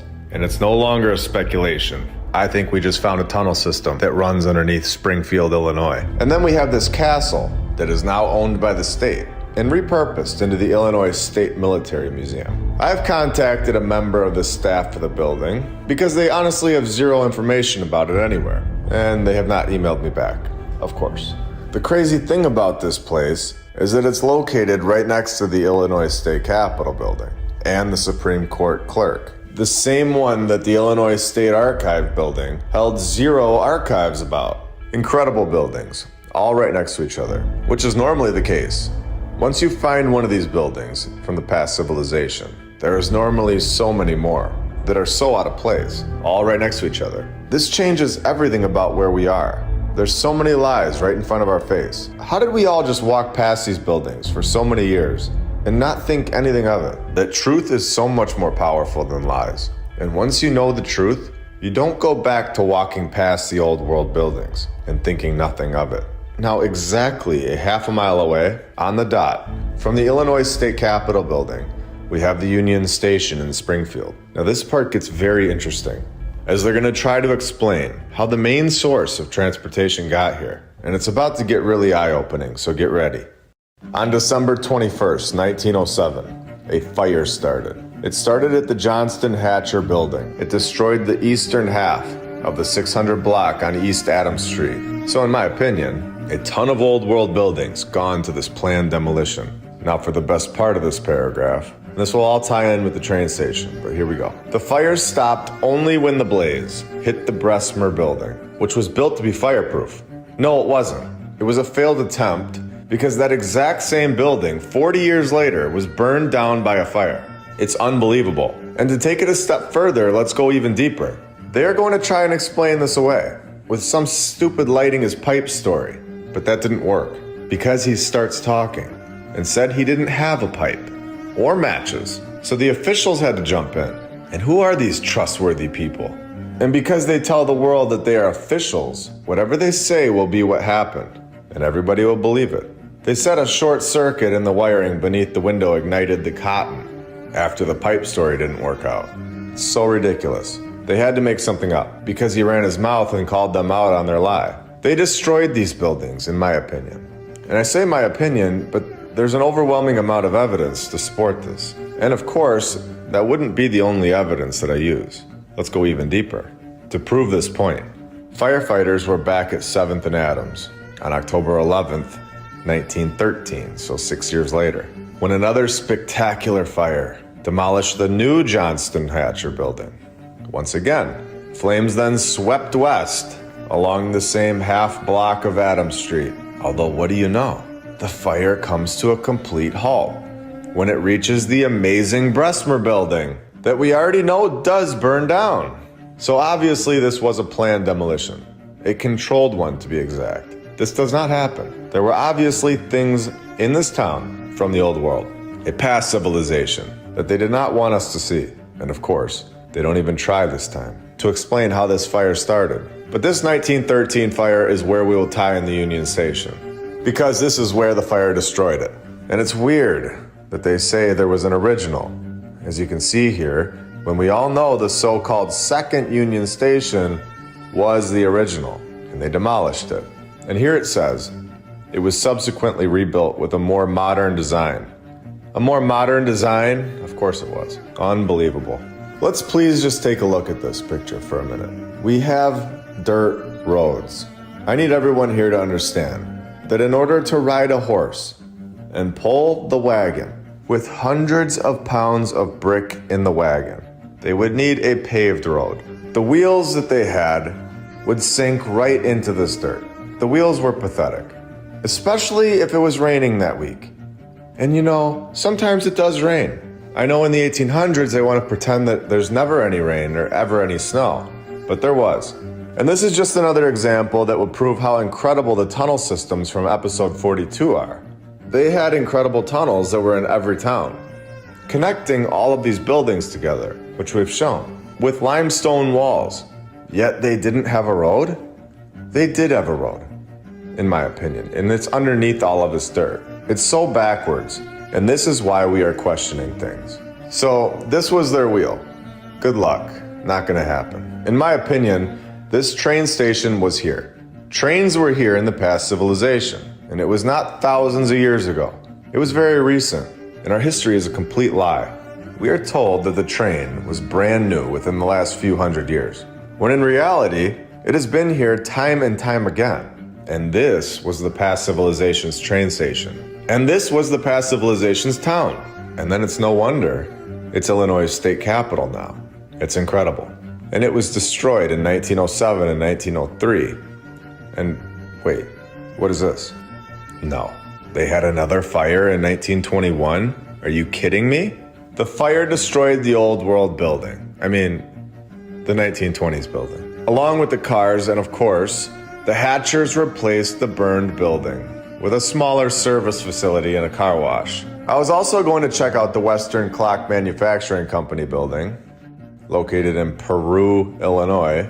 Interesting name for a town. But that one was destroyed by a fire as well, on New Year's Day, 2012. Perfect timing for a clock company to burn down.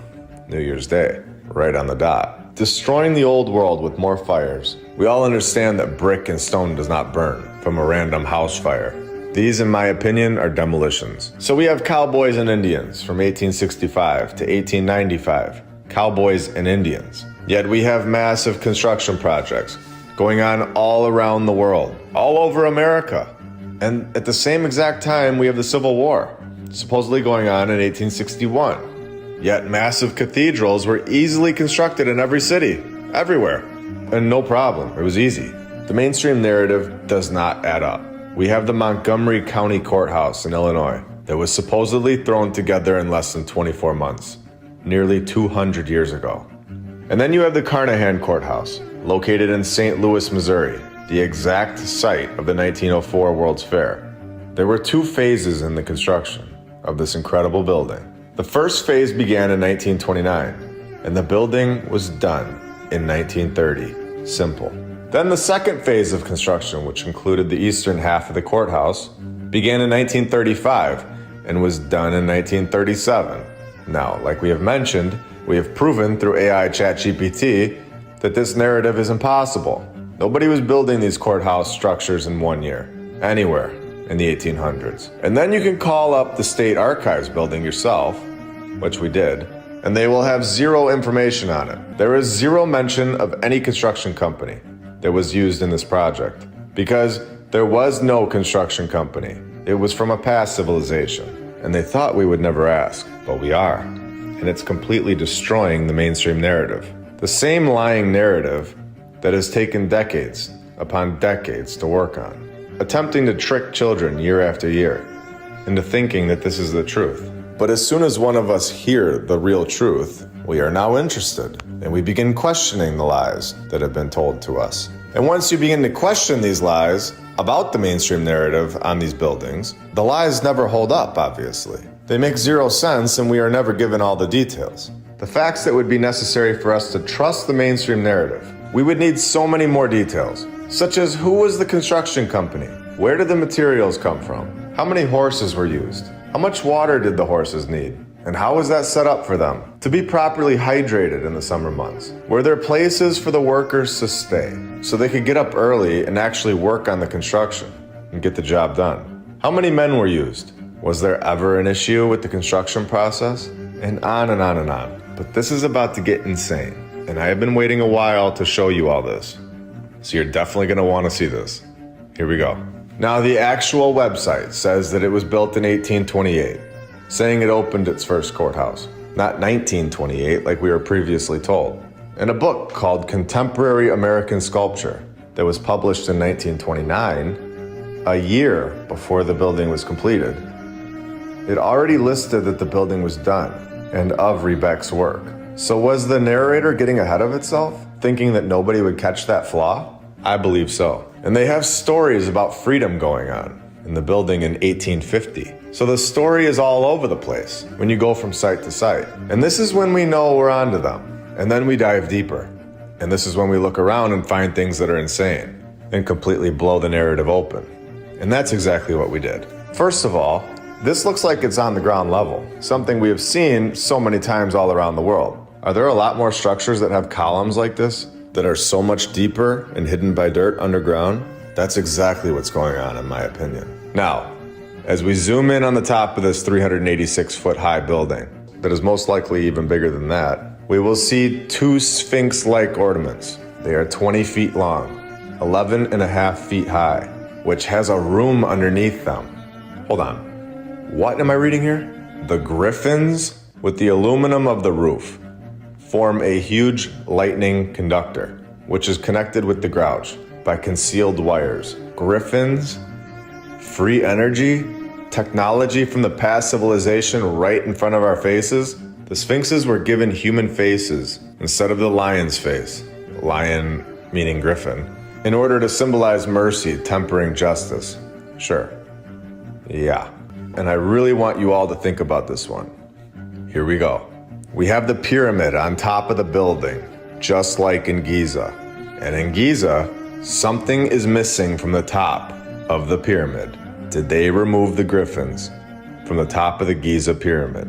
And the faces on the griffins in St. Louis were changed from a lion to a man, exactly like the ones in Egypt. And these are griffin paws, in my opinion. Were the Sphinxes in Egypt also generating power, just like these ones? And when you look at the $1 bill in the USA, it shows the all-seeing eye being removed from the top of the pyramids. Is this just symbolism for them removing the griffins and removing the previous civilization from our history?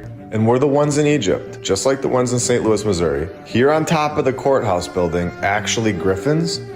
I'm gonna come right out and say it. I think the Sphinx in Egypt was actually a griffin, and it's been defaced. And yes, I believe griffins were most likely removed from the top of the Giza pyramids. Identical to what we see in St. Louis. Was ancient Egypt not that ancient? We have even more to share about this incredible city, as well as this general location. I want to show you all something that is hidden under a layer of grass. And if we just removed the grass, we all know at this point what we would find.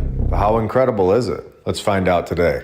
And I want to show you all something massive, something that is sitting right in front of our faces and has been our entire lives, and in my opinion, for multiple civilizations, and won't be going anywhere anytime soon. And that is the 227-foot tall St. Louis Basilica, which has a seating capacity of 2,500 people. So let's take the camera and go inside this basilica and dive deep into this mainstream narrative today and expose the lies that have been somehow hidden for so many years. Now, if we want a true representation of the year 1907, supposedly the exact same year that this St. Louis Basilica construction began, then we need to see what was supposedly going on during this year. We are told that this was the panic of 1907, the first worldwide financial crisis of the 20th century, and also the perfect time to begin the $3 million, or converted into 2023,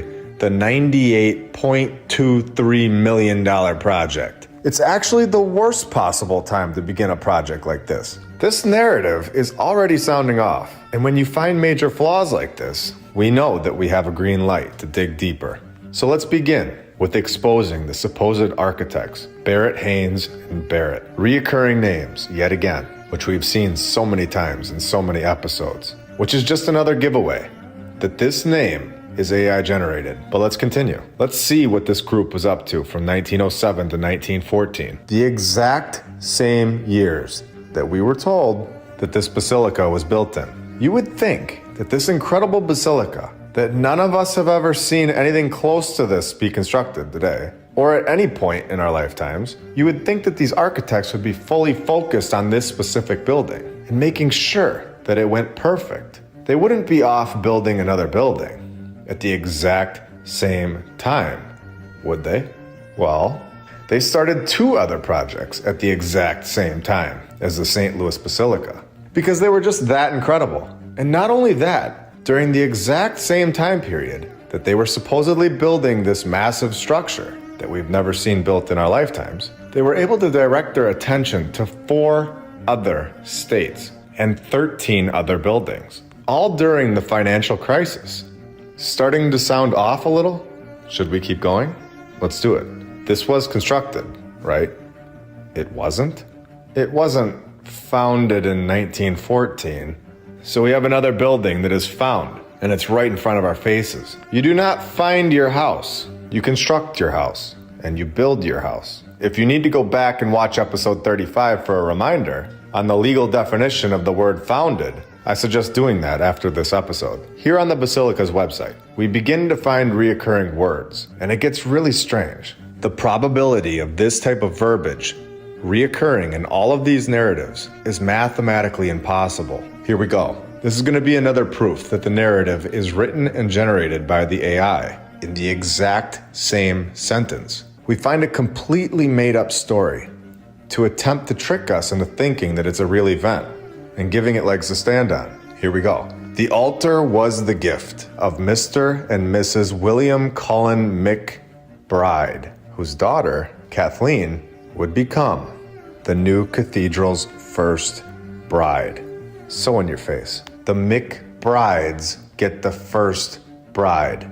Of course they do. Now, remember, there's never any details on the actual construction process, because the construction never actually took place in this timeline. They do not explain how many men were used in the construction. This wasn't thousands of years ago. There should also be photographs of the building's construction. The camera was invented in 1816, so there should be something at this point, but there's nothing. Now, I'm sorry, But when you are spending the equivalent to nearly $100 million on a building, and it only takes 3 to 5 minutes to take a photograph in 1910, someone would have done it, somewhere in the world. The excuse that it would take too long and is an inconvenience is absolute nonsense and is a crutch to hold on to believing the mainstream lie. This was not thousands of years ago. This was relatively recent, and we do not have a single photograph of the construction process. It's a massive flaw in the mainstream narrative. Thomas P. Barnett was the architect for the St. Louis Basilica. His father, George I. Barnett, not a real photo, even though they had cameras in the 1800s, especially for supposedly famous people. Now I'll tie this back in really quick here, but I want to show you all the repetition again and how obvious the lie is when you can see from this side of the board. So George finished his amazing training in England at the age of 16 and then trained with Thomas Hine. So we have another Thomas. Do we remember that his son is also Thomas? So 2 out of the 3 names are Thomas. And not only do we have this weird fact about George, but we also have this to prove my point that these are all fictional characters, especially anyone doing anything significant before 1850. They don't even know how old he was when he died because they don't give us his actual birth date. Remember, again, this is not 1,000 years ago. They know all about him when he was 16, but no clue when he was born. And these are the people that we are supposed to trust with our history. Now, are you ready to expose this thing and show how this is mathematically impossible? Are you ready to see how this is all scripted and, in my opinion, not real people? Here we go. There are 4 people involved in this story, and we are very deep right now into this. So just bear with me. 4 people. We have the father, George I. Barnett. We have his 2 sons, Thomas Barnett and George D. Barnett. And then we also have one more guy involved in this supposed architect firm, John I. Haynes, that are all connected in the weirdest way possible and proves that this is mathematically impossible and a total lie. So here we go. We have all 4 of these people right here, both Georges, Tom, and brother-in-law John. The father, George, was born in 1815 and died in 1898. The odds of him being born on December 29th, 30th, or 31st are 0.008%. So he died at the age of 82, since he most likely did not have his birthday yet in 1898. Now let's take a look at John Haynes, the son-in-law to George. He was born in 1860 and died in 1942. What are the odds that he also dies at the age of 82, just like George? And then we can take a look at both of George's sons. Let's start with George, the kid. He was born in 1863 and died in 1922. So he died at the age of 59. What are the odds that the other brother, Thomas, also dies at the age of 59? What are the odds that these 4 characters are all connected? Thomas P. Barnett, born February 11th, 1970, died September 23rd, 1929, at the age of 59. Can you see with open eyes now? Do you see how this is all here for us to find? All we have to do is look. These are characters. This building is not from our civilization. It is from a previous civilization, and we are being lied to about how it got here. There are clues within each one of these narratives. It is up to us to find them and expose them. And what are the odds that the exact same year that the St. Louis Basilica is found, the Barnett, Hayes, and Barnett Architects Company dissolves? What are the odds? You all know what I think about that. I want to point one more thing out about this narrative that I found, and you tell me what you think about this. On WikiTree, I found John Haynes, and we were told that he married into this Barnett family, with George being his father-in-law. We are told this multiple times, but when you go on WikiTree and we find this character, it starts to get even more strange, because it says that he was the husband to Harriet Haynes, which is obviously his last name, but let's click on her name. And what do you know? She is not related to George Barrett. Her family name originally being Hellery. Her dad was Henry Hellery, having 0 relation to George Barrett. And this is the same John Haynes guy, being involved in the Barrett and Taylor firm as a draftsman. This is all proving that the narrative is a total fabrication. It is all over the place and shouldn't be trusted at all. When I am told one lie, I begin to question it. But when I am told an overwhelming amount of nonsense by the mainstream narrator, like we have been today, the narrator has lost my trust forever. This is not the first time. We have hours and hours of documented evidence showing that the mainstream narrative is not to be trusted at all. Here we have the Cahokia Mounds, which is only 10 miles away from St. Louis, but in my opinion, all connected to the past civilization. It's very clear that this specific location on the grid is of importance. In my opinion, these are all areas on the map that the Earth gives off a natural energy that is extremely powerful, that the past civilization was able to take advantage of. Do the so-called controllers of our current civilization know this and take advantage of this today? And it's weird, because you have pyramids all over the place. They're everywhere. Maybe not as big as the Monk's Pyramid, but there were a lot of them that have been destroyed in the last 100 years. This one is actually still here, which is exactly how our construction works today. It just lasts forever. Oh, it doesn't? No, it doesn't. And it's so weird just looking at these pictures. They look so out of place. And they look out of place because they are. And we know this here. But you look at the ground and it looks so fresh, like brand new topsoil that you buy from Home Depot. Like the grounds crew just got done raking it and getting it ready to be shown off to the public. It's honestly so weird. And what are these people doing? They don't even look real. Where are they walking to? They all look dressed up and just taking a stroll. My opinion is that those are Photoshop people. We have seen this kind of thing so many times, where they don't show any faces, and the people don't fit in with the picture. Exactly how the building, or in this case pyramid, doesn't fit in our timeline. This one was from Italy and was allegedly built in 12 BC. Oh, in only 6 years. Because of course they know the exact start and finish dates of things from 2,000 years ago. But they don't know the exact same information from only 100 years ago. And we have shown this time and time again. Over 2,000 years ago? Yet Abe Lincoln was born in a shack? So yeah, I'm not buying that nonsense. Honestly, this is the kind of stuff that gives it all away. And why we are questioning the mainstream nonsense. They can build a pyramid 2,000 years ago. And then our civilization is brainwashed and is supposed to believe that we have evolved so much after 1,800 years that we are now being born in sheds. I can't speak for everyone, but I am not going to sit here and just accept that. As I walked around this site, it is 2,200 acres. So it's obviously massive. And this story that they're going to try and tell us is nonsense. There is the Monk's Mound, which is the main one. And I say mound, but I really mean pyramid. And I'm going to call it the Monk's Pyramid from now on. This is no random mound of dirt. And this is very clear. Yet they brushed it off as a mound in its title. None of these are mounds. They're all pyramids, and they're all connected. Monk's Pyramid is 100 feet high, 955 feet long, and 775 feet wide, making it the same size at its base as the Great Pyramid of Giza, right here next to St. Louis. Let's continue on to this paragraph. The perimeter of its base is larger than the Pyramid of the Sun at Teotihuacan. All right, so we have something massive and extremely important here, covered by a layer of dirt and grass. If the layer of grass was removed and exposed what is really under it, the entire USA narrative would be completely shredded and thrown in the garbage, as it should be. People would be so confused why there's a massive pyramid and other pyramids connected to each other. It's a 2,200 acre site. Construction of the Monk's Pyramid began about 1,123 years ago, so they say, on a site that has already been occupied by buildings. Already had buildings? I'm sorry, what? In the year 900, they already had buildings? So at the same time, over in Italy, we have the St. Mark's Basilica being built, in a time period before they even knew how to make paper, supposedly.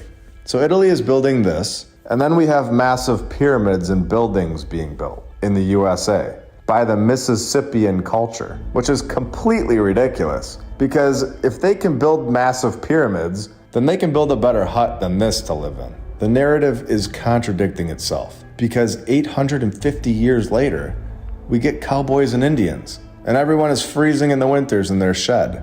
And so we're on the same page. The St. Mark's Basilica and these pyramids were built in the year 850 to 900, supposedly. And then we have all kinds of basilicas and massive structures being constructed for centuries in this ridiculous timeline that we're given. And then once 1900 hits, we are no longer able to construct the St. Mark's Basilica, or a Cologne Cathedral, or a Milan Cathedral. It is very clear that there was a reset, and our timeline is a complete fabrication, in my opinion. Now, if you're on the fence, this should help bring you over. If this was a narrative that you would stand by, blindly accepting no matter what, I think this is the time to reconsider. Since you would be backing up a mainstream narrative theory that is, by admission, a theory and not at all proven, botanical or a substance from a plant that they found that remains from the Monk Pyramid, suggests it was built much more quickly than previously thought, suggests, perhaps, maybe, on the order of several consecutive decades, but we don't know. It might be, providing an alternative view of its construction history. And there we have it. The mainstream narrative cannot explain these structures because they don't fit into the mainstream timeline. A much more logical explanation is that the previous civilization was here, an extremely advanced civilization. Should we blow this narrative away? Should we expose it and show that they are not being truthful with us? Should we show that it's not from 1,000 years ago? Let's do it. Thomas I. Ramey, who bought the site in 1864, of course. As soon as the 1800s hit, like we talked about, this was when they had to figure out the narrative, and this site was not fitting in. They tell us that an era of more responsible ownership began. What a joke. Many artifacts were found at or near the surface. Really? Finding the old world's things and removing them so that we don't see. Very interesting. So there were things here in the 1800s that would have been important for our research. Ramey had a tunnel made, or did he locate one? After everything we have seen, even in the last 5 episodes, do you think this guy made a tunnel, or do you think he found one? And of course, they brush it off and say that the tunnel revealed nothing of historic interest. I'm sorry, but the first time I read that, I laughed out loud. Could this be any more in your face and right on point with what we were talking about? Tunnels, removing things from the site, all once our new civilization's timeline hits. Not in the 1400s or 1600s, no. Right when the mid-1800s hit, this all takes place. Incredible. And if you thought I was crazy, thinking that removing the dirt would expose the past civilization's work, let me show you what I'm talking about, and exactly why they keep this thing covered up with grass and dirt. In 1970, they adopted an incredible strategy, one that only a genius would ever think to do, scraping away the topsoil. Unbelievable. They dug down 2 feet, and this quickly revealed various features, including what appeared to be the outline of the temple. 2 feet under the dirt, we have a temple. We have something unbelievable. This is not a mound. This is a pyramid. And I'm sure the architecture is insane and unexplainable in this make-believe mainstream narrative timeline, which is why it's covered up with dirt and grass, as well as the rest of the 2,200 acres of pyramids. This technique was, of course, opposed by professional archaeologists. So they stopped because they found too much and would shatter their lie. Wow. Now here in the preservation section, they're going to try and explain how it stays in perfect condition for hundreds and hundreds of years. But right when the 1950s hit, all of these random natural catastrophes happen. And of course, accidentally damage the clay layers within. Can you believe it? I don't. And to put a nail in this narrative, once and for all, they say this was a clay structure, but workers discovered a mass of stone deep within the mound. This is a stone structure, not a clay structure. And we are being lied to about this pyramid at every turn, covered by dirt. And the previous civilization's work is hidden in plain sight. I also went to the St. Louis Art Museum, which had the exact same interior layout as the Field Museum in Chicago, which is very strange. We all know these buildings were not built originally to be museums, but honestly, just standing in them makes you feel as if you're in a building created for giants. The doorways are massive, The ceilings are so high, it doesn't make sense for a civilization that is short and struggling through the tough times, and without proper architecture education, and going home to their huts and riding around on donkeys to be constructing massive Greco-Roman buildings, all to just show off some bones that were made in China? That was not the true reason, and we all know this. The view from the top of these pyramids were incredible. Being able to see the city of St. Louis from the top was very cool. And I want to leave you all with this thought. While walking up to the pyramids and just using our knowledge, and with everything else that we know about this topic, it really made me wonder how much bigger underground this pyramid really is. All right, and I don't want to be done yet. We have a short bonus for today. And as a thank you for your support, I want to have some fun and speculate on something with you all. I want to speak about the city of Turkmenistan and just introduce it for everyone that hasn't come across it yet, and also go deeper into the connection between the house of worship and this city. So there was a city named Turkmenistan, and they were supposedly taken over by Russia in the 1800s. The exact timeline that we are talking about here, where the narrative officially begins for our current civilization, in my opinion. Now, if you are new, Russia and Tartaria were the same land on the map. Russia takes over Tartaria, and Russia's flag is showing the man on the horse stabbing Tartaria's flag symbol, the griffin. So Russia is taking over these territories, including Turkmenistan, a place that is so strange. It basically looks straight out of the old world and untouched. The reason I bring this up is because we have this structure in Chicago, and we are seeing that it is all connected and 100% on a worldwide operation. The first house of worship for this group in what is now Turkmenistan. And this is how they're going to introduce all of these exact same looking structures all over the world. And what do you know? The only one that's gone is the one that was in Turkmenistan. What are the odds? So this is where we can go ahead and find even more structures from the past civilization, because they are attempting to bunch them all together to explain them all away. So we are given 8 locations of these structures that are currently standing, and honestly, these remind me exactly like Frederick's Church in Denmark. They look like we're just seeing the top of them, and they are actually so much bigger underground. We are given the one in Wilmette, Illinois, Kampala, Uganda, Sydney, Australia, Langenhain, Germany, Panama City, Panama, and is anyone else seeing what I'm seeing? That they are all in the middle of nowhere? It's very odd. Just like Turkmenistan, where it is literally in the middle of nothing. And in every single picture of this city, there are basically no people. And you have to ask logical questions at this point. Why build massive buildings and structures for nobody? You wouldn't. In my opinion, these buildings were simply found. And there is a lot more to see here in this city. And I'll dedicate a whole episode to this. But to prove the point, Teopapata, Samoa has one as well. In the middle of nowhere. It's just weird. New Delhi, India, same thing. And of course, we have this one in Santiago, Chile.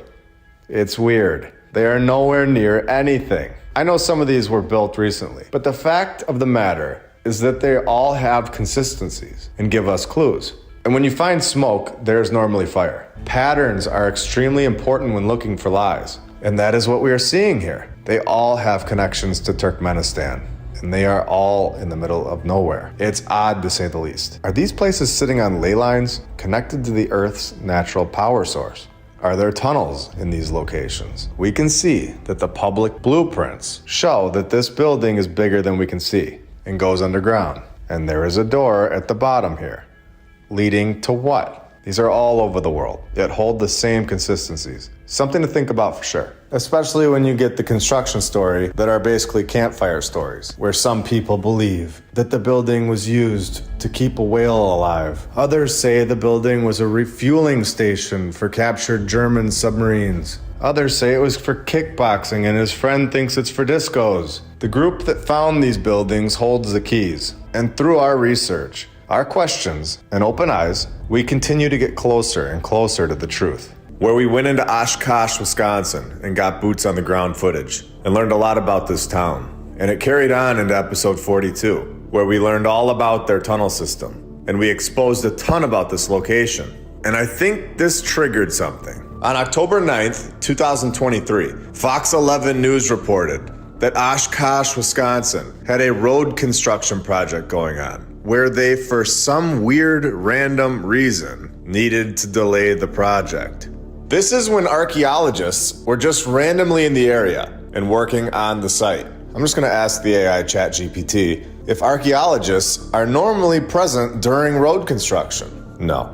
Archaeologists are not always present during road construction projects. So we definitely have something weird going on here. And they found an extensive village. Are you ready to see what they found? Did this community that we've built trigger a destruction project in Oshkosh? In my opinion, this is exactly what happened. So they say that the Cultural Resource Management Project has been working with the city since the start of the road resurfacing project. Road resurfacing? They're not building a new road. This is not making any logical sense. A road resurfacing project happens all the time, and you definitely don't need government programs or agencies there, or archaeologists for these small road resurfacing projects. The cultural resource management programs are typically established and enforced by government agencies to protect archaeological, historical, and cultural sites and resources. So are you ready to fully understand what is going on here? Are you ready to see why I think we triggered this?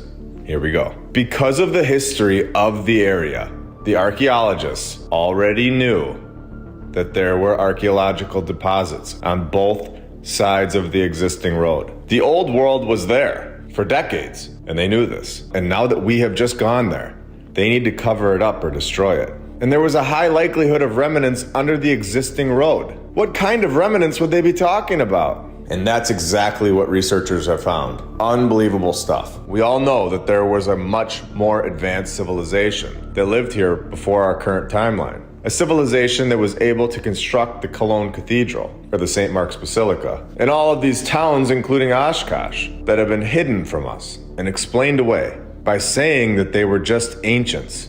They were from thousands of years ago. So basically implying to us that we were not supposed to question it, when in reality, this advanced group of people were not here thousands of years ago, and instead, relatively recent. It's a village site, so a place where people lived in the past. Should we continue to see what they found? Remember, they have admitted to already knowing that all of this was here, and they are just now doing something with it. But because they're doing something with it, they have to explain it away with all of this nonsense. I believe, in my opinion, that they are removing anything that could give away the fact that this was not from 1,000 years ago. They are removing all of the things that this community would take and run with. This is shocking stuff. They admit to finding houses. Finding houses? Are you kidding me? Under the dirt? Mud flood, anyone? So what's going on here? There's a considerable amount of cultural items that they also found, as well as cultural materials associated with the places that people would have lived in the past civilization. Can we see this stuff right now on a live stream? No. Do any of us trust these people to share everything that they have found with us? Remember, they knew all of this was here, which is the craziest part. So these people are taking a guess that this civilization was here from the time period of 900 to 1600, which is the exact same time period that we are discussing here. Literally right before the 1800s, a major event took place and wiped the previous civilization out. I'm stunned right now, to be honest with you. It will, of course, all be preserved eventually, once the road resurfacing project resumes. Who here believes that? So this project is going to continue into the spring. So if anyone finds any more information on it, put that in the comments below, or send me something on X. We need to stay on this as a community. This is the past civilization being exposed. And one more thing about this article for now. If they knew this was here, what else are they aware of that we aren't being told about all around the world? Now, we are going to begin with the Milwaukee City Hall. And if you all enjoy it, I will go there and investigate and try to get inside. So just let me know if that's something you'd like to see. I have a few other places that we're going to investigate today, where the mainstream narrative is lying straight to our faces, to knocking that one down and upgrading to this, and seeing evolution hitting us square in the face. I'm glad that once we actually got power tools, the buildings really took off, and the architecture just blew us all away, with perfect 90-degree angles. So let's all have some fun today, and open our eyes even further to the nonsense that we have been told, and reconnect with our hidden past that has been hidden for far too long. As promised, Here we are in Milwaukee, Wisconsin, and we are going to start this episode off with the investigation into the mainstream lie surrounding this Milwaukee City Hall building that was supposedly designed by architect Henry okay. So we have another childish fictional character that the narrator likes to be all weird about, as we have seen so many times before, constantly making names that are inside jokes for middle school kids. Now, of course, due to Milwaukee's historic German immigrant population, many of the surrounding buildings mirror this incredible design. Wow, okay, interesting. So as long as we just have a lot of German people, buildings in the unbelievable Flemish Renaissance Revival style will just magically appear. Did you guys know this? I had no idea this was a thing. But thanks to the mainstream narrative, now we know. We should all give this a try sometime. What a joke. Especially because this was built by a contest winner in the 1800s. Anyone that rode around on a horse or a donkey qualified for the contest in the 1800s. Every single one of them. They all had this kind of architecture embedded into their DNA. There were so many of them that they needed to hold contests all over the world to shed off all of the competition. It's strange though, because once the 1900s hit, not a single person ever had what it took to get one of these buildings completed, which is completely backwards from what we are told. Evolution, I thought. Very strange. Well, let's continue and see if they clear this up for us a little bit. What is this? You gotta be kidding me. Not only are there so many people that can draw up a winning design, there are also two Henrys that are so incredible that they can win this competition. This is another example of the AI generating names. Fake characters all over the place. They create these names that are duplicates, reoccurring, and nobody ever questioned it. Until now. We have shown this many times. I think my favorite example is in episode 43, when they show all of the Fredericks. And I'm gonna get back to this Henry Cobb guy after we're done with this building, because he was a busy character. For this insane narrative, construction began in June of 1892, after the pretend political controversy kicked Henry #1 out for the better option of Henry #2. So the project for the tallest building in the United States of America, reaching a height of nearly 400 feet, begins in June of 1892 and is all wrapped up by Henry #2 in just 3 years, when it is now occupied in 1895. Now let's dive into this and show everyone how insane this fake narrative really is. We are told that cream city brick was used for the exterior of the building. They used limestone, of course, for the decorative elements and ornaments, particularly around the entrance and windows. And then we need to have granite. What would a building in the 1800s be without a massive amount of granite? So that's all great, but how much of these materials would they actually need in order to build the tallest building in the entire USA? We are told that they would need tens of thousands of cream city bricks and could have been in the range of several millions of bricks. Okay, right.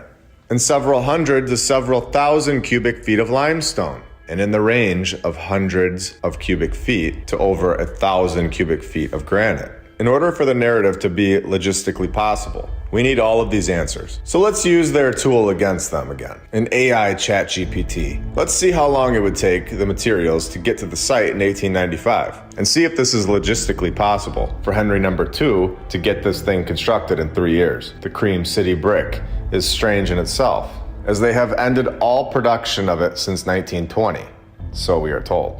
Now, in my opinion, this brick was from the past civilization, and this is why the mainstream narrative has to explain it somehow, and say that we have been unable to recreate it for over 100 years, when in reality, our civilization has never been able to create the cream city brick. Now, it's all over Milwaukee, so they say that it was sourced in Milwaukee. For the sake of argument, let's just go with it for a minute. Saying that it would take a few weeks to a couple months to produce several millions, which we were told earlier, of cream brick, and transport it to the site. A couple weeks to produce this cream brick in the 1800s. But we can't do it anymore? Do you find that odd?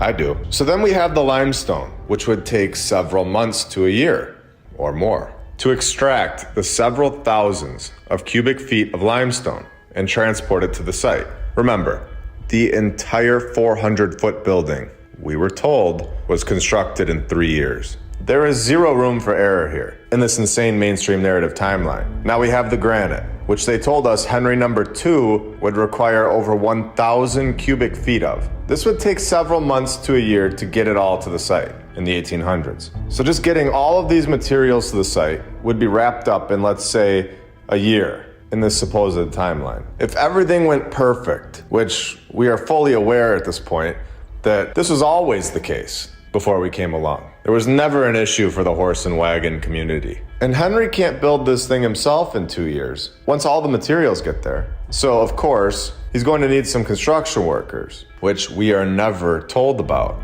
for some weird reason. But let's see what this would have looked like if the mainstream narrative ever told us the full truth. We would need skilled craftsmen, laborers, supervisors and engineers, specialized trades such as blacksmiths, glass workers, and artists. Then you have the equipment operators and support staff, such as, clerks and accountants, to make sure we don't go flying over the budget, and for proper documentation. Now, we have called the Illinois State Archives in episode 44,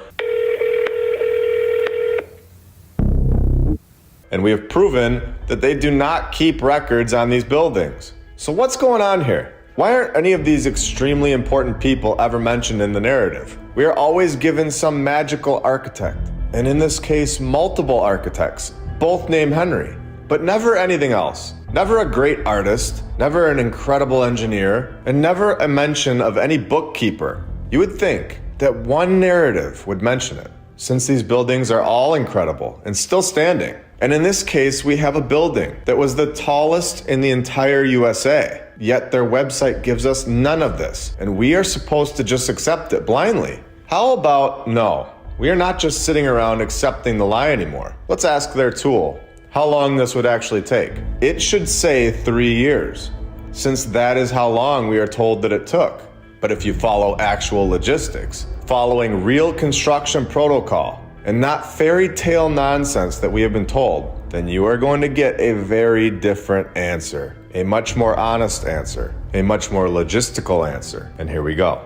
After everything that we have discussed, and also adding in that there are seasonal factors, Milwaukee weather is not the greatest for construction project in the winters. Work might have been suspended or slowed down during the winter months. Okay, so they most likely built it in less than 3 years because of the winter months. Interesting. Using actual logistics, asking real questions that need to be answered. Let's see who the AI ChatGPT agrees with. The mainstream history that we have been force-fed all of our lives, or us, asking real logistical questions. Given these considerations, a realistic timeline for the construction of the Milwaukee City Hall in the late 19th century might have been around 5 to 7 years. And there we have it. Not even close to the 3-year mark.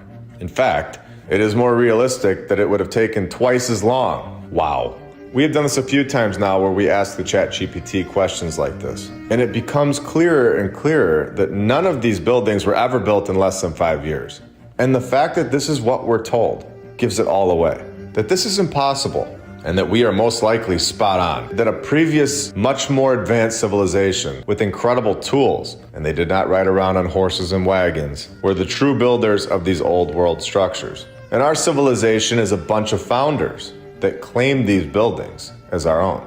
I don't think that the narrator ever thought that we would go through these narratives, dissecting them down to the smallest detail, asking questions that need to be answered for it to be true. It's incredible, all over the world. And I love that we are all seeing the truth now. This is a growing community by the day, because once you see it, you don't go back to unseeing it. The massive growth is proving that the lie is drowning, and we have had enough of it. We are finding the truth about our past, and the truth that this place that we live is incredible. It's filled with perfection, and we have been distracted from it for far too long. When you walk down the street, you will now see the previous civilization's work in your city, because they are honestly everywhere, and they deserve our attention. Henry Cobb, the first Henry that we were given, is a character that needs to be covered. Here we are given a list of buildings that Cobb is credited with knocking out over 100 years ago. There is one specifically that caught my eye, and that is the Chicago Federal Building. And let's take a look at this picture for a minute. We have shown this type of nonsense before, so let's do it again. They show this fake wagon sitting on the dirt road with more people that are identical next to each other in white. These are not real people. They are all photoshopped. If we zoom in on it, you can clearly see that they are duplicates. They are copy-pasted. And the other one is all glitched out. And who just stands in the middle of a road anyway? None of it fits in. You have a massive building, yet you have horse and wagon, and you have dirt roads. If it rains, the dirt is going to become so wet, and you will not be moving any limestone. Yet this was never an issue for the mainstream narrative. The dirt is always looking like it had just been raked and perfected for the photo. There's a dirt road down the street from my house, and they have to fix that thing all the time. Otherwise, there's massive holes in it. There are no holes in this picture. It's a perfect dirt road. I'm at the point where I'm gonna say that this was prepared for the photo in our new civilization. The dirt is sitting on top of the past civilization's work.